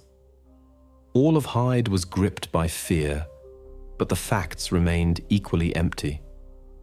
The police were already beginning to lose patience. All these interviews with neighbors and city residents led to no result. Were these random tragedies? Or was there really a criminal in the city who was impossible to catch? There were no answers, and with each day the case became more complicated. But then, after the investigators began to question people again, the first glimmer of hope appeared. One of the neighbors, an elderly man who lived on the street where one of the boys had been found, finally remembered something important. He said he had seen the missing boy a few days ago, shortly before his disappearance. The boy was playing with a girl at that very abandoned building where the first one had been found. An ordinary scene, playing, laughing, like all children. But what surprised the neighbor was that he could not remember ever having seen this girl here before. A girl? That was the first clue. Why had no one noticed her before? Was she with the boy at that moment? And why had no one seen her anymore? The man could not say exactly who she was. He only remembered that she was with him, like any other child, simply a girl without special characteristics. This information was not precise enough to immediately point to a suspect, but it became the first step towards solving the puzzle. Perhaps it was not a coincidence. Perhaps this case was only the beginning of a new chain. So with this one detail, something bigger began. The police could now follow new leads. This girl, unknown, strange, became the first link in the chain. What was she doing with the boy? And why did her presence remain unnoticed for so long? The answers to these questions were supposed to change the course of the investigation. And now the police faced the task to find out who this girl was and how she might be connected to the disappearance of the children. The next investigation promised to become far more complicated than the police officers could have expected. No one had expected that a small detail, about which one had spoken with almost complete contempt, would become the key to the solution. When the police officer asked the neighbor about the girl who was playing with the boy, he seemed to attach no importance to the memory. But for the investigators, this was the first moment that fit together into a picture. And when it became known that this girl came from the same area, the police began to consider, what if she was not just a random witness? What if she herself is part of this story? The girl the neighbor spoke of was identified. It was Lily, 7 years old. By appearance, an ordinary girl, nothing remarkable. She lived in the neighboring house, no more than a few minutes' walk from that abandoned building where the bodies of 2 boys had been found. The police began to check her. Some questions, conversations with the parents. The neighbors began to cast suspicious glances. A normal investigation for a child who suddenly found herself at the center of such a sensational case. But soon, this case took a strange turn. During another interrogation, other witnesses confirmed that they had seen Lily in the same places where the children disappeared. On the day of the second boy's disappearance, several people claimed she had been near that abandoned building where children often went. She was loitering around without talking to anyone and without an obvious purpose. She was just standing there and looking. This became too big a coincidence. How could a 7-year-old girl be so often near places where such tragic events took place? Why did she appear at 2 crucial points connected to the disappearances? And why had no one noticed her before? All these questions created an aura of suspicion around Lily, although her name was recorded in the police protocols as a witness and not as a suspect. But the more the investigators observed her behavior, the more they began to think, perhaps this is not a coincidence. Perhaps Lily is actually hiding something. Routine checks for a criminal past revealed nothing. Lily was too young to have traces in criminal databases, but something about her behavior began to seem disturbing. The girl's family was known in the area, but no one could say exactly what could drive a child to such acts. The police began to connect her with the 2 tragic cases, and this could not be a simple coincidence. With each day, the suspicions intensified. Lily was not just a witness, she was an important link in this investigation. This was the first real breakthrough, even if not yet the final answer. Everything indicated that the girl knew something she was hiding from everyone. The police decided to begin covert surveillance of Lily's family. What does she do when she is not seen? How does she behave in the company of other children? And most importantly, how does she behave when she feels no attention on herself? Watching her became the priority. This was the first and very important step in a case that promised to become far more complicated and disturbing than it had initially seemed. As soon as the police began to observe Lily, they asked themselves, if the girl was really involved in these crimes, then signs of cruelty must have been present in her past that could indicate her mental state. It was unlikely that someone could show such cruelty without signs that something was wrong, at least in childhood. Everything seemed too unreal for her to have simply become a murderer like that. But what could they find in her past? Who could give clues about what had happened to the girl previously? The first interrogations of teachers and neighbors did not immediately provide an answer, but disturbing moments crystallized. Teachers remembered how Lily often sat alone in the classroom. It was not apparent that she formed friendships with other children. She could sit for hours, staring at one point, without noticing what was happening around her. This behavior sometimes frightened the teachers. They noticed that her attention was often directed at things that were not interesting to other children. For example, at dead insects or strange objects that could have aroused curiosity in others, but apparently not in Lily. The strangest thing was that Lily's neighbor, an elderly woman, recently reported that she had seen the girl cruelly treating the local cat a few months ago. The concerned woman immediately told this to her acquaintances, but no one followed up on the details. Lily remained just a strange girl, not a threat to the entire city. But after the second murder, this information took on a completely new meaning. The neighbor's story was confirmed when, in the further course of the investigation, the remains of a cat were found in the bushes near Lily's house. It was not simply a cat that had died a natural death. The remains showed signs of cruel treatment. This was not an isolated case, but something much more terrible. This discovery forced the police to regard Lily as a far more dangerous person than they had originally assumed. But the most disturbing discovery was when Lily's mother testified during an interrogation. She was, like most parents, concerned about her daughter's strange behavior, but had never connected it with anything serious.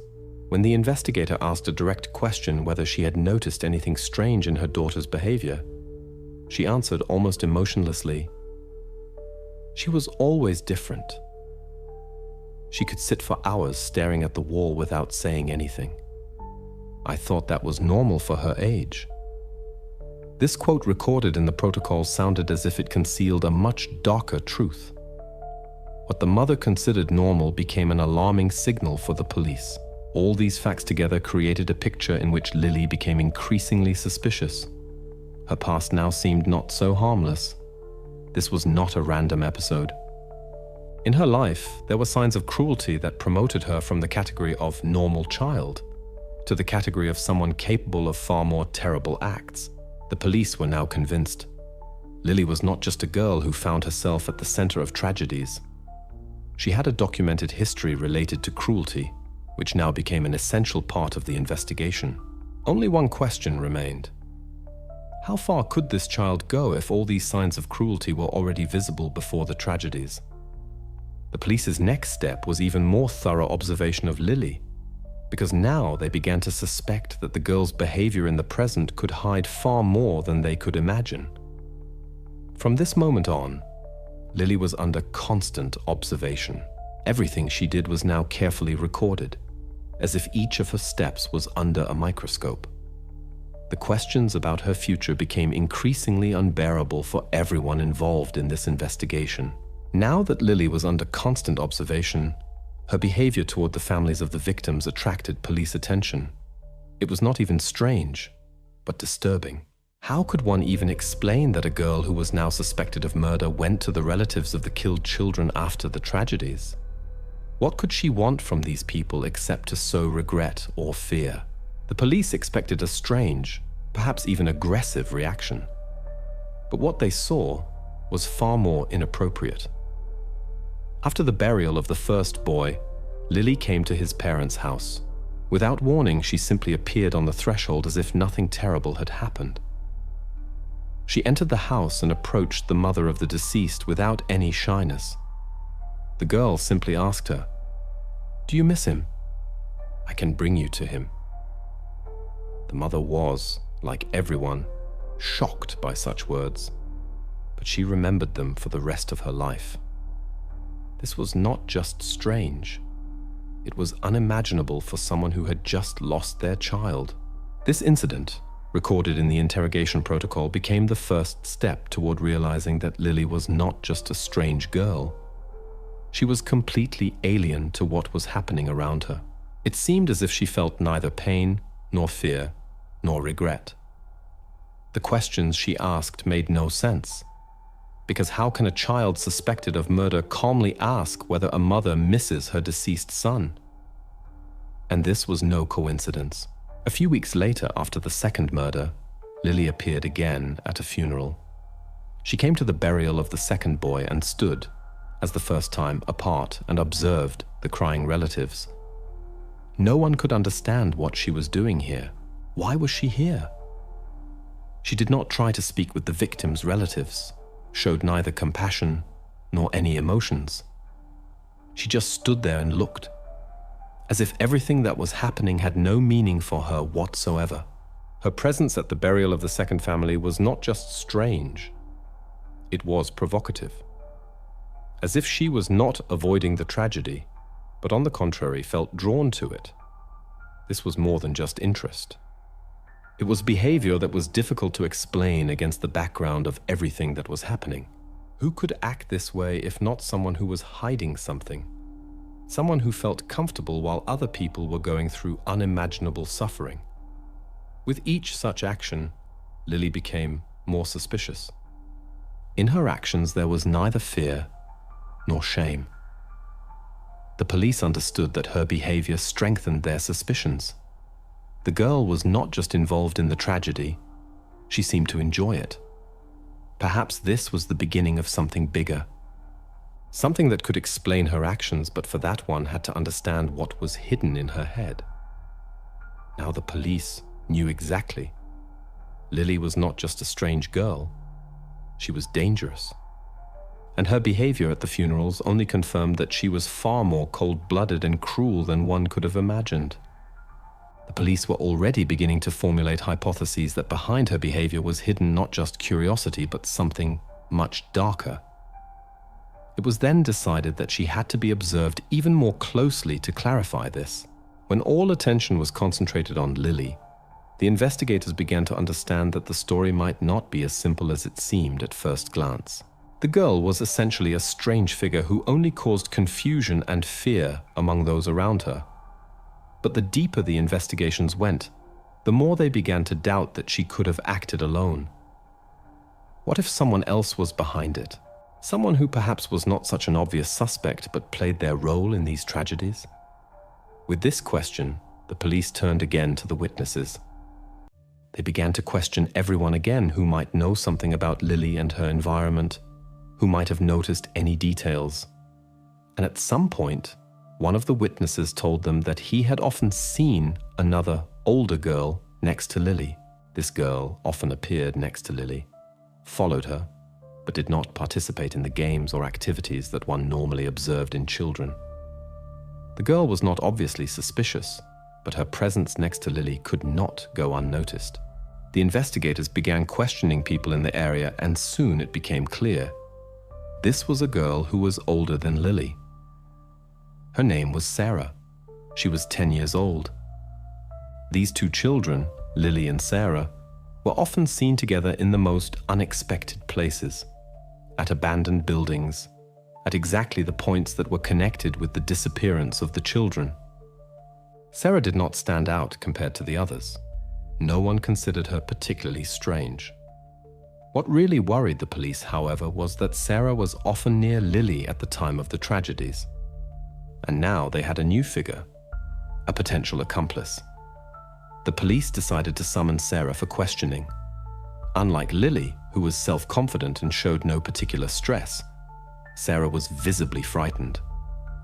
She was not prepared for the questions that were asked of her, but apparently she understood that her involvement in these events would no longer remain unnoticed. During the interrogation, Sarah could not hide her fear. She began to cry and answered the questions only with difficulty. With each of her answers, the investigators became more convinced that she knew far more about the events than it seemed. But even more important was that she was not just a witness, she was involved. When the investigator asked her the direct question, "What happened between you and Lily?" she burst into tears. After a few seconds, through tears, she finally spoke the sentence that shocked everyone in the room. "Lily forced me to watch bad things. She said I had to be with her. If I didn't do it, She would hurt me. These words caught the police unprepared. It was a confession that changed the whole picture. Sarah told them that Lily had always been the leader in their friendship and had forced her to do things she could not have done alone. Sarah said she did not want to do this, but was intimidated. Lily manipulated her, forced her to do things she would not have done if she had not given in to her threats and promises. Sarah understood that this was not normal, but according to her words, she could not break out of this cycle. Now the police faced a completely new question. Was Lily alone? Or were her actions the result of manipulation by an older girl? Lily and Sarah became two figures who were now the central characters of the investigations. But was this crime really the act of a single child? Or was there yet another dark figure behind these horrors? This turn in the case made the police doubt that Lily could be the sole perpetrator. They had to consider her now as part of something more complex than a single crime. Sarah, with her confessions, became an important link, and the police decided that they had to learn more about how her relationships with Lily developed, what they did together, and in what environment this strange and frightening friendship flourished. The fact that Sarah was ready to speak gave the investigators the necessary orientation for the next steps. But now they had to understand to what extent her submission and fear could have influenced her actions and what consequences could have arisen from this unnatural and cruel pressure. When the investigators were confronted with the possibility that a small girl could be involved in such terrible crimes, they posed an important question to themselves. Can a child really be capable of such things? For according to the laws of morality, the instinctive cruelty that Lily showed is rare at such a young age. The police officers could not understand for a long time what was happening. To answer this question, it was decided to bring in experts, professional psychologists who could give an assessment of what happened from the perspective of child psychology. First, an experienced child psychologist was called for questioning. He got to know Lily and conducted several conversations with her to understand what lay behind her behavior. He could not overlook that the girl behaved unusually. Even when she sat in the room, her thoughts did not seem to belong to those of children her age. She showed no fear, felt no compassion.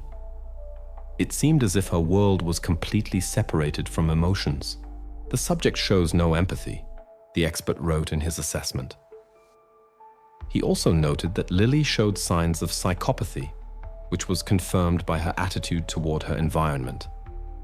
When the psychologist brought up the topic of death and tragedies, Lily showed no emotional reaction whatsoever. She spoke calmly about it, as if describing something from a distance that lacked any human tragedy. The psychologist also paid attention to her behavior toward animals, more precisely to the cruelty she showed.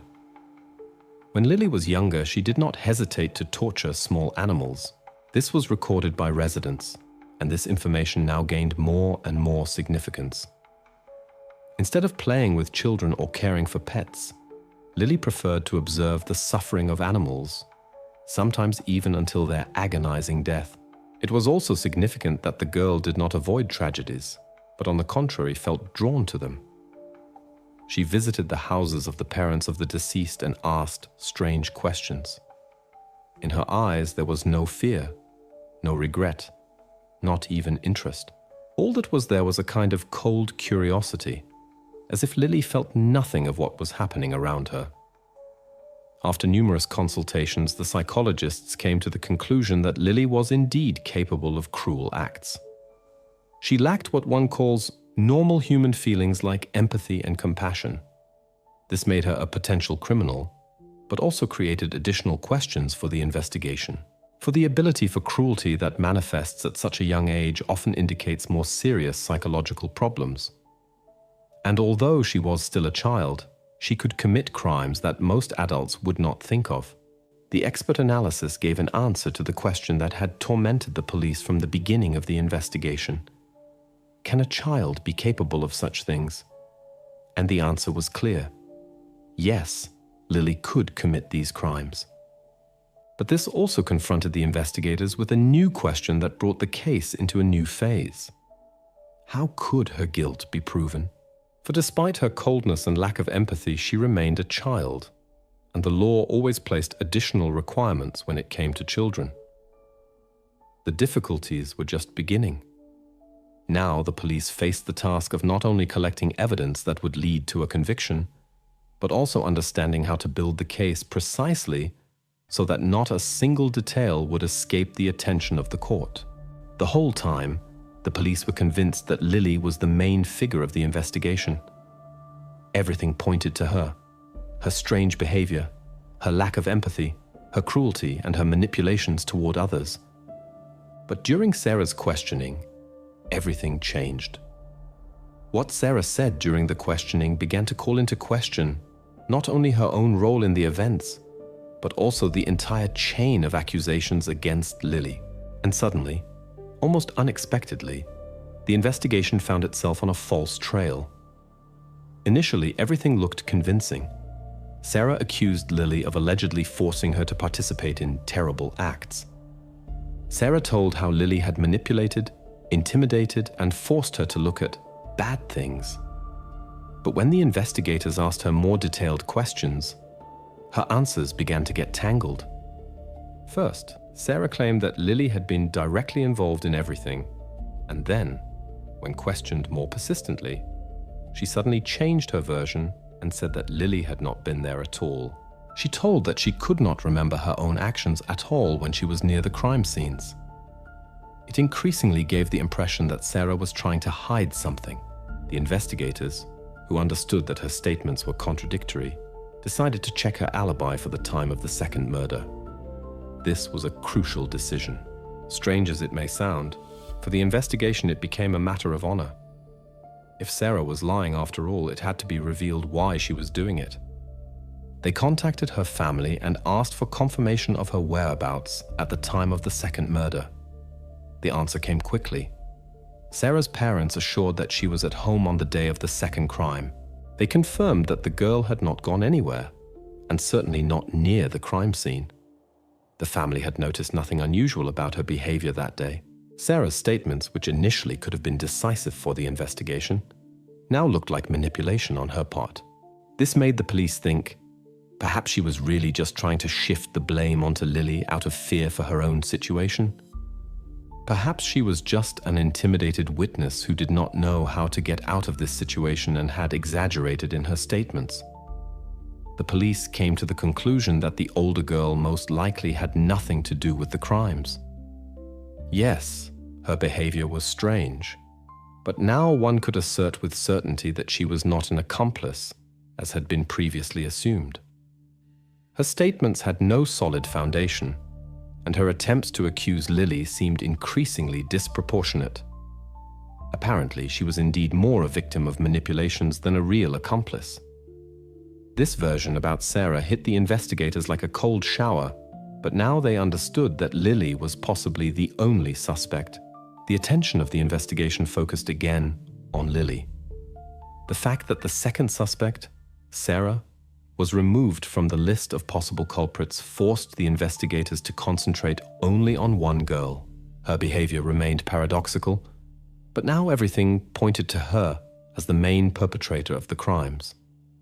She continued to remain the center of all suspicions. Now all questions related to motives had to be clarified.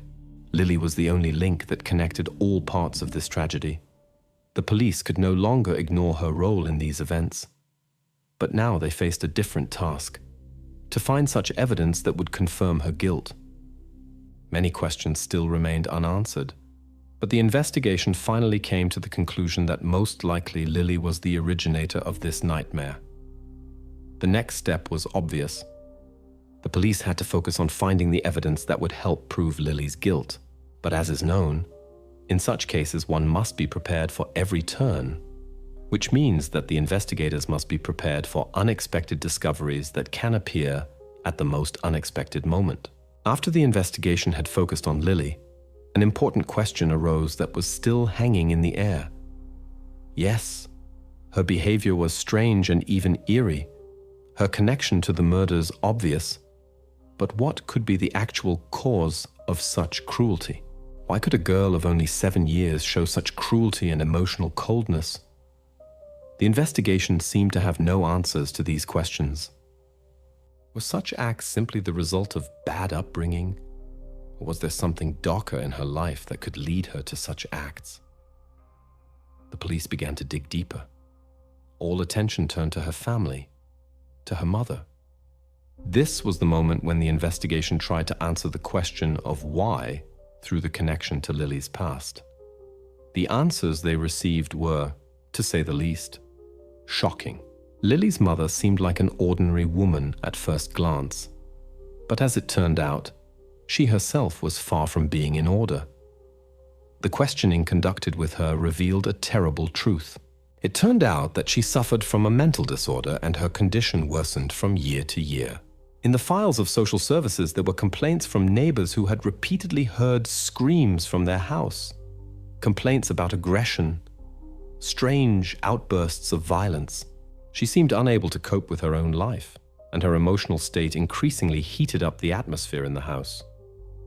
Lily's mother admitted during questioning with astonishing openness that she could sometimes behave cruelly toward her daughter. In a moment when she was asked how she treated Lily, she quietly spoke a sentence that shocked everyone in the room. "I told her she was the devil." These words, spoken by the mother, could only cause shock among the investigators. The daughter was, according to her words, something incredible, and the mother tried with all her might to put pressure on her. In retrospect, it was hard to say what exactly she meant by this, but the fact that the mother was so convinced of her words left room for doubt. The complaints of the neighbors only intensified this gloom. Neighbors told how Lily often stayed home alone all day, often without any supervision.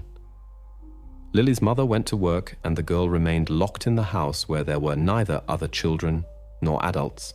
She spent her time in solitude, perhaps inventing strange games or observing what was happening in her closed world.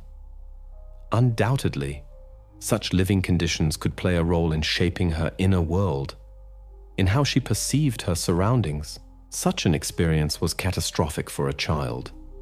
When children are deprived of normal care and support, they often seek an outlet in other forms of self-expression, which in Lily's case led to extremely disturbing consequences. But despite all the pain and sympathy for her past, this could not justify her actions. Now that the investigators knew there were not few terrible factors in her life that could have led to cruelty, they still faced the fact that no one, not even she herself, could explain why Lily resorted to such extremes. She had a traumatized soul, but somewhere deep inside she showed aggression and a lack of normal childlike feelings. She did not consider the suffering of others significant. The fact that she could play with living beings, torture animals, deprived her of human values and made her completely alien to normal life. What happened in her soul when she stood next to the houses where children were murdered? Why did she feel no fear, worry about the consequences of her actions? Why did she feel no sorry, neither for those she used nor for those who suffered from her interference? There were no answers to these questions. Lily was trapped in her own world where reality merged with fantasies and pain was the only way to feel that she existed. Now that the police had uncovered all these terrible details of her life, they were certain that all this was part of a more complex picture than just an act of childish cruelty. It was the result of many factors that had led to this moment. But one thing was obvious. Lily was not just a poor child who found herself in difficult circumstances. Her mental state, her coldness, and her lack of compassion were the result of a long and agonizing path that she had walked alone. All this only made the picture worse. Now that the investigation could understand why Lily became this way, the questions about her actions became clearer. But she still remained the one who bore responsibility for the death of 2 children. Nevertheless, knowledge of her past only made the task more difficult for the investigation. However, there was no justification. Now Lily faced the truth, and all the attention of the investigation focused on her. The mother and her story were part of this truth, but not a decisive factor. The solution to this puzzle began with Lily herself. September 1964 became the turning point in Lily's case. A few weeks earlier, the investigation had reached a critical point. All indirect evidence, interviews with neighbors, psychological assessments, and even the statements of Sarah herself, the girl who claimed that Lily had forced her to participate in the terrible acts, had been collected. All this had gathered the necessary facts. But one question remained open. How would Lily react to direct accusations? Would she break down under pressure or continue to remain silent, as had been the case so far? Now the moment had come when the investigators went all in. They organized an official interrogation where Lily was to answer all accusations. In the room were not only the investigator, but also a psychologist and a social worker to monitor the process. It was the moment of truth. The moment when a 7-year-old girl had to face reality and possibly confess her guilt. The investigator looked at her, tried to make contact, and began with a simple but crucial question. "We know you were there." The question was no news to Lily, but now she sat directly in front of them. Her answer was short and empty, as always. "I did nothing." Her whole body said that she was ready to deny, ready to avoid the truth at any cost. The investigator did not give up. He continued to insist and checked every detail. "You were seen with the boy. You were there. You knew him. You were nearby when it happened." Lily was silent again, and her gaze did not move from the table. She did not look him in the eyes. That was the first disturbing moment. The girl who was used to silence and avoided emotions was now hiding from direct contact. The interrogation continued. The investigator tried to put pressure on her by showing photos of the victims. He placed pictures of the 2 boys she allegedly killed in front of her. But on Lily's face there was not the slightest sign of emotion. No surprise, no fear, no regret, nothing. She simply remained silent and looked at the photos without expressing anything. Her entire reaction was somehow frighteningly cold. Then the investigator remembered Sarah's statements and mentioned her name to provoke some reaction. Lily answered without hesitation in a cold voice. "She's lying. She's just scared." In her voice there was not the slightest sign of confusion, not a hint of doubt. For Lily, Sarah was just a liar, another figure she could easily dismiss in her world where nothing and no one except herself had meaning. The investigator was perplexed. He had expected at least some sign that Lily would give up, that she would break down under the pressure of evidence. But she continued to resist. She sat before them like a rock, cold, impenetrable, as if there were no feelings of guilt, nothing at all. In her eyes there was no fear, only emptiness hidden behind superficial silence. All he could do was continue to apply pressure. But at some point it became clear.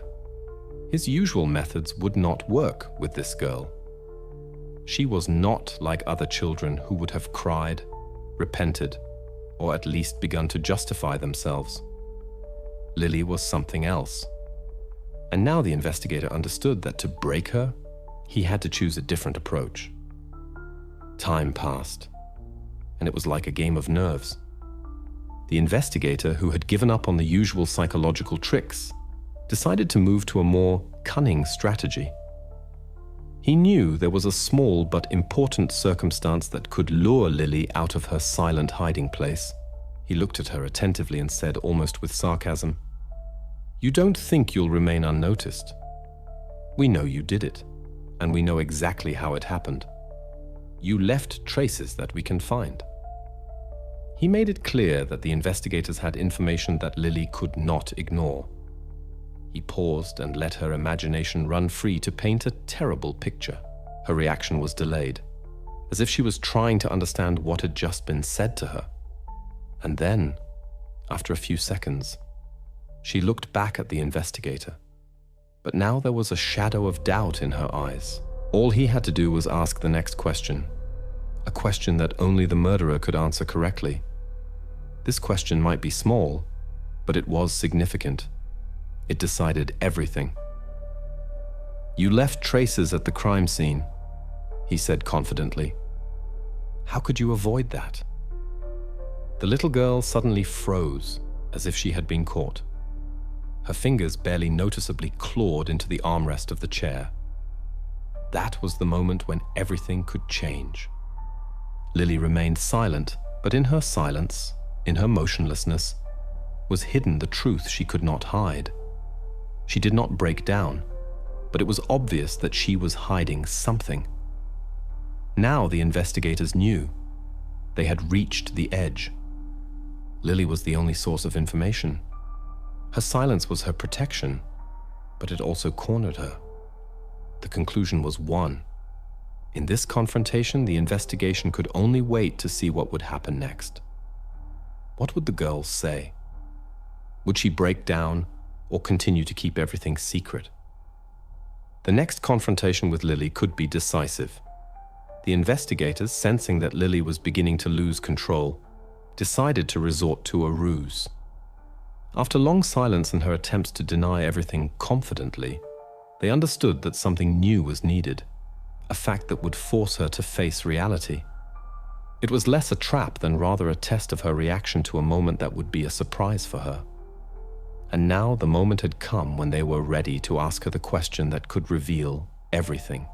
The investigator looked at her calmly and spoke the sentence that caught her unprepared. "Did you scratch his arm?" Lily froze.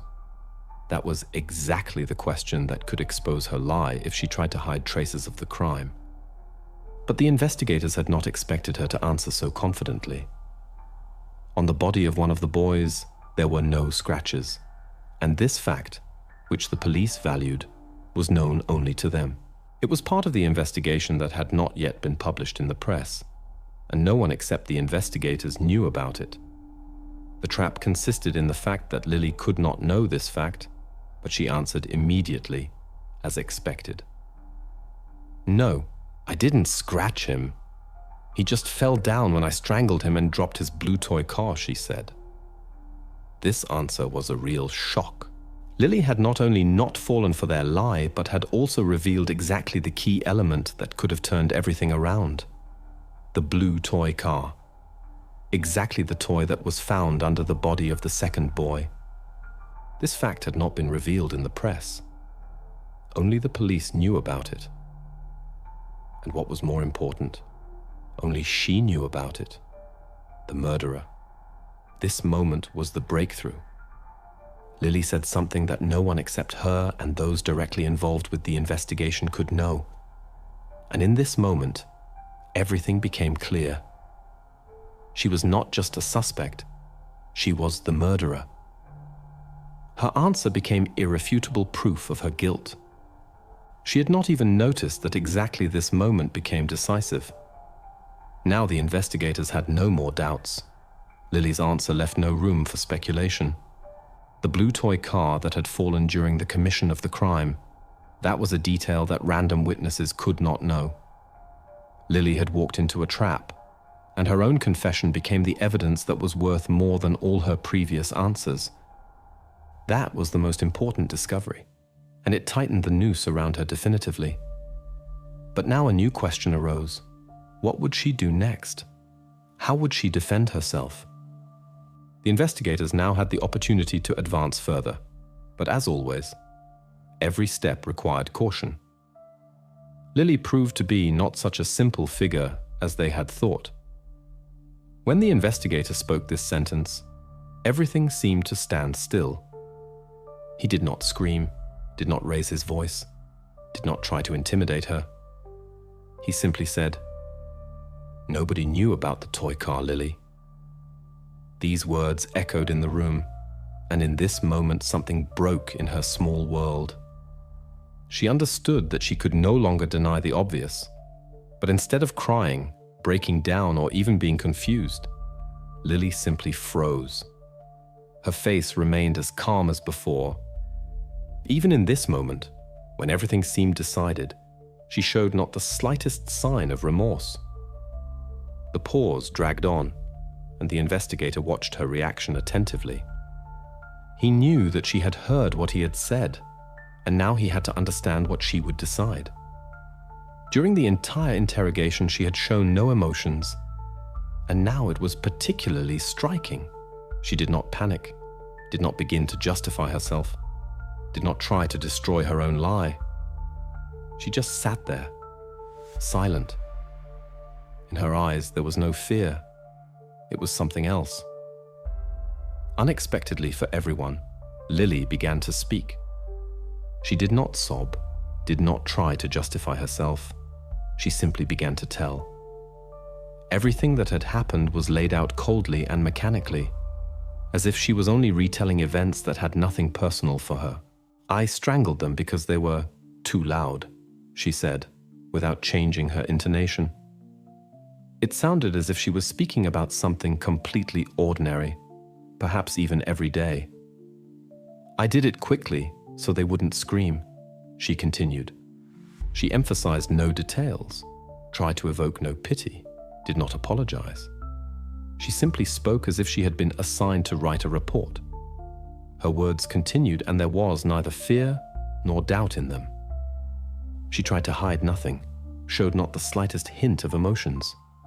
It was not a confession, but simply a description of events, as if she did not care about what had happened. As if she did not comprehend that it was a crime, but only an everyday moment. The moments when she strangled the children, when she stayed with them, when she watched them suffer. For her, that was a normal thing. She did not panic, did not try to flee from what she had done.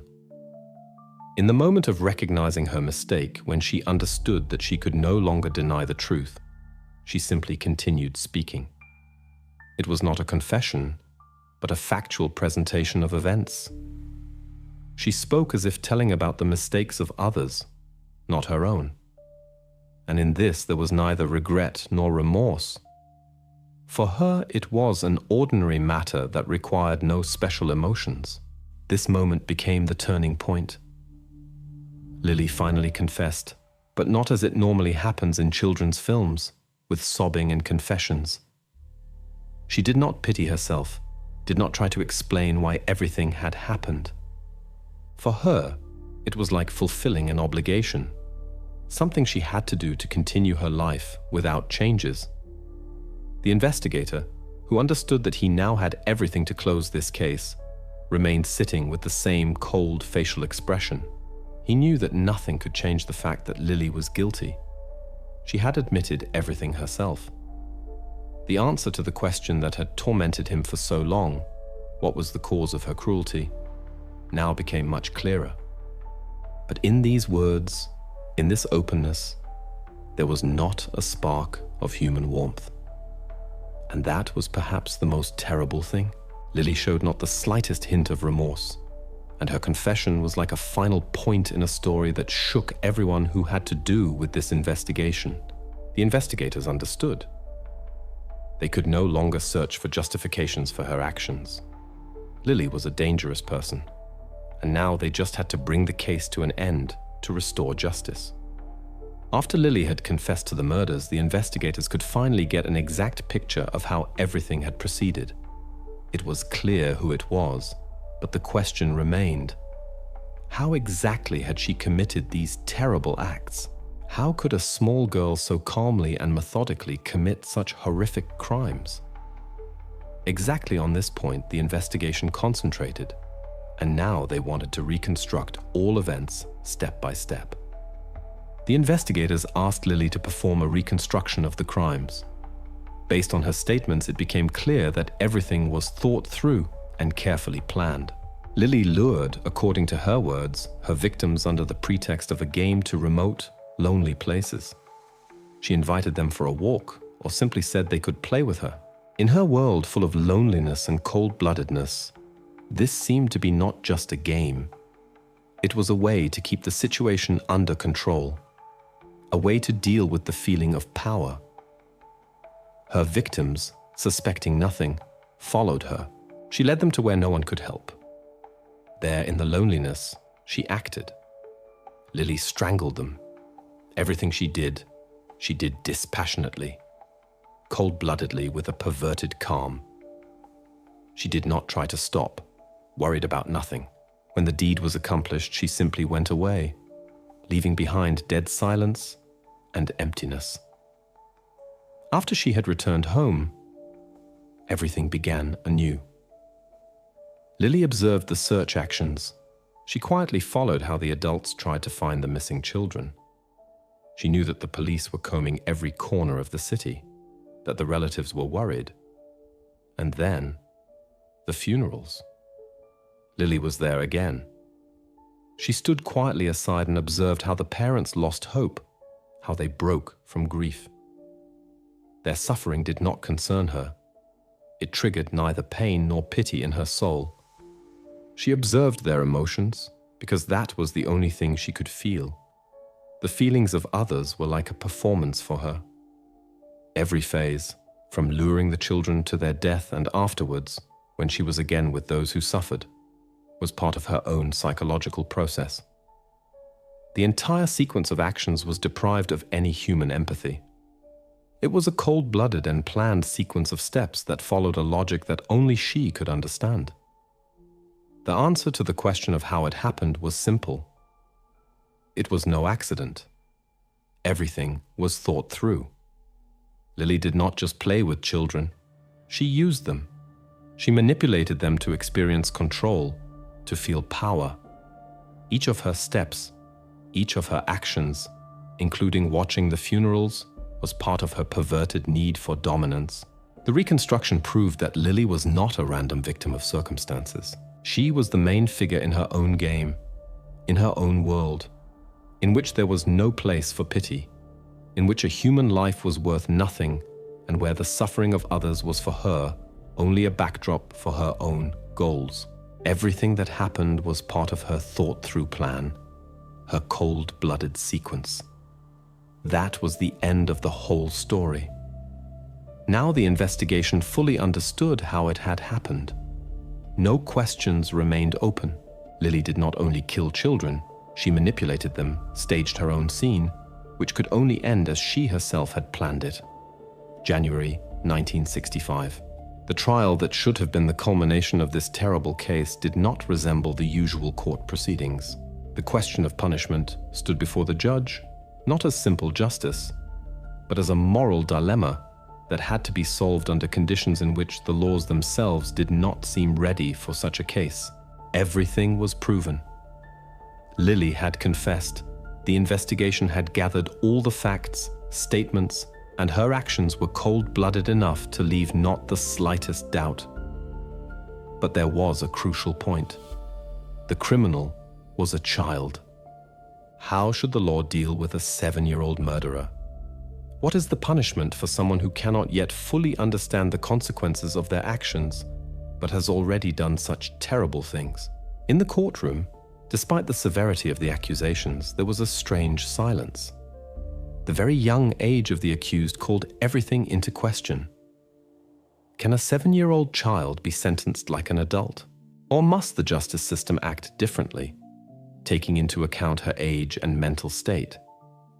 Questions for which there were no clear answers yet, but they hung in the air.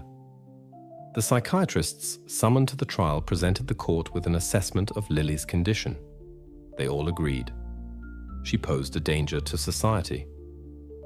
Despite her age, she was aware of her actions and showed not the slightest signs of remorse. Her mental state, according to the experts, showed significant deviations. Nevertheless, everyone agreed. Due to her age, she could not be classified as fully accountable like an adult criminal. This is exactly what put the justice system in an extremely uncomfortable position.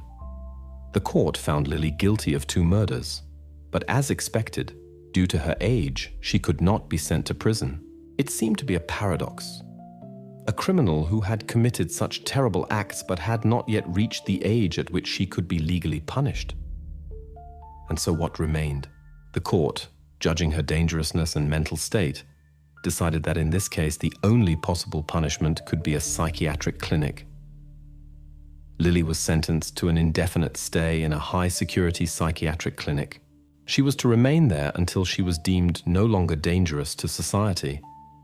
It was not a prison sentence, but isolation in a special facility where her condition could be monitored and she herself possibly treated. The court's verdict was difficult for everyone, but it set a precedent for how the law should deal with those who cannot yet fully comprehend their actions. Despite her cruelty, Lily remained a child in the eyes of the system, but her actions continued to carry deadly danger. This verdict closed the questions about her punishment, but did not solve what would happen to her next. Would she ever be deemed safe for society? It remained only to wait and see how much time she would need to no longer be a threat. Thus ended one of the most terrible and strangest cases in the history of local justice. But for Lily, this was only the beginning of a new stage. How she would behave in the psychiatric clinic, what future awaited her, no one knew. But one thing was clear: the investigation had done everything to stop her. The Lily case was closed, and with it many questions were clarified. But for everyone who had to do with this investigation, it remained in memory as a terrible puzzle. The verdict was passed, and she was committed to a high-security psychiatric clinic. But what happened after that? What became of this girl who had committed such terrible acts? This question remained unanswered. Outwardly, everything seemed concluded. The crime was solved, the punishment imposed. But what happened after that? Information about her further fate was kept secret. Under British law, Lily received new documents and anonymity after serving her sentence. This was done to protect her from possible vigilante attempts. However, this protection also meant that her fate was now hidden from everyone.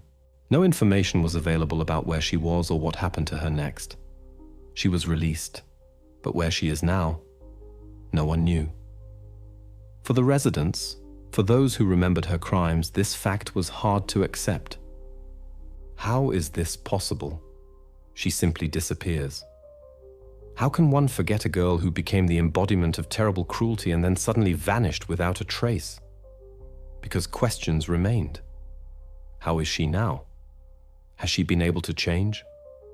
And most importantly, will she again pose a threat to society? But no one knew that. Lily's fate remained hidden. This closed the factual side of the case, but left the main question unanswered. What became of her? It was a question that troubled not only those who had to do with the investigation, but also the people who continued to live with the memory of what had happened in their city. Lily's story did not end in court. It simply continued to exist in what was hidden from view.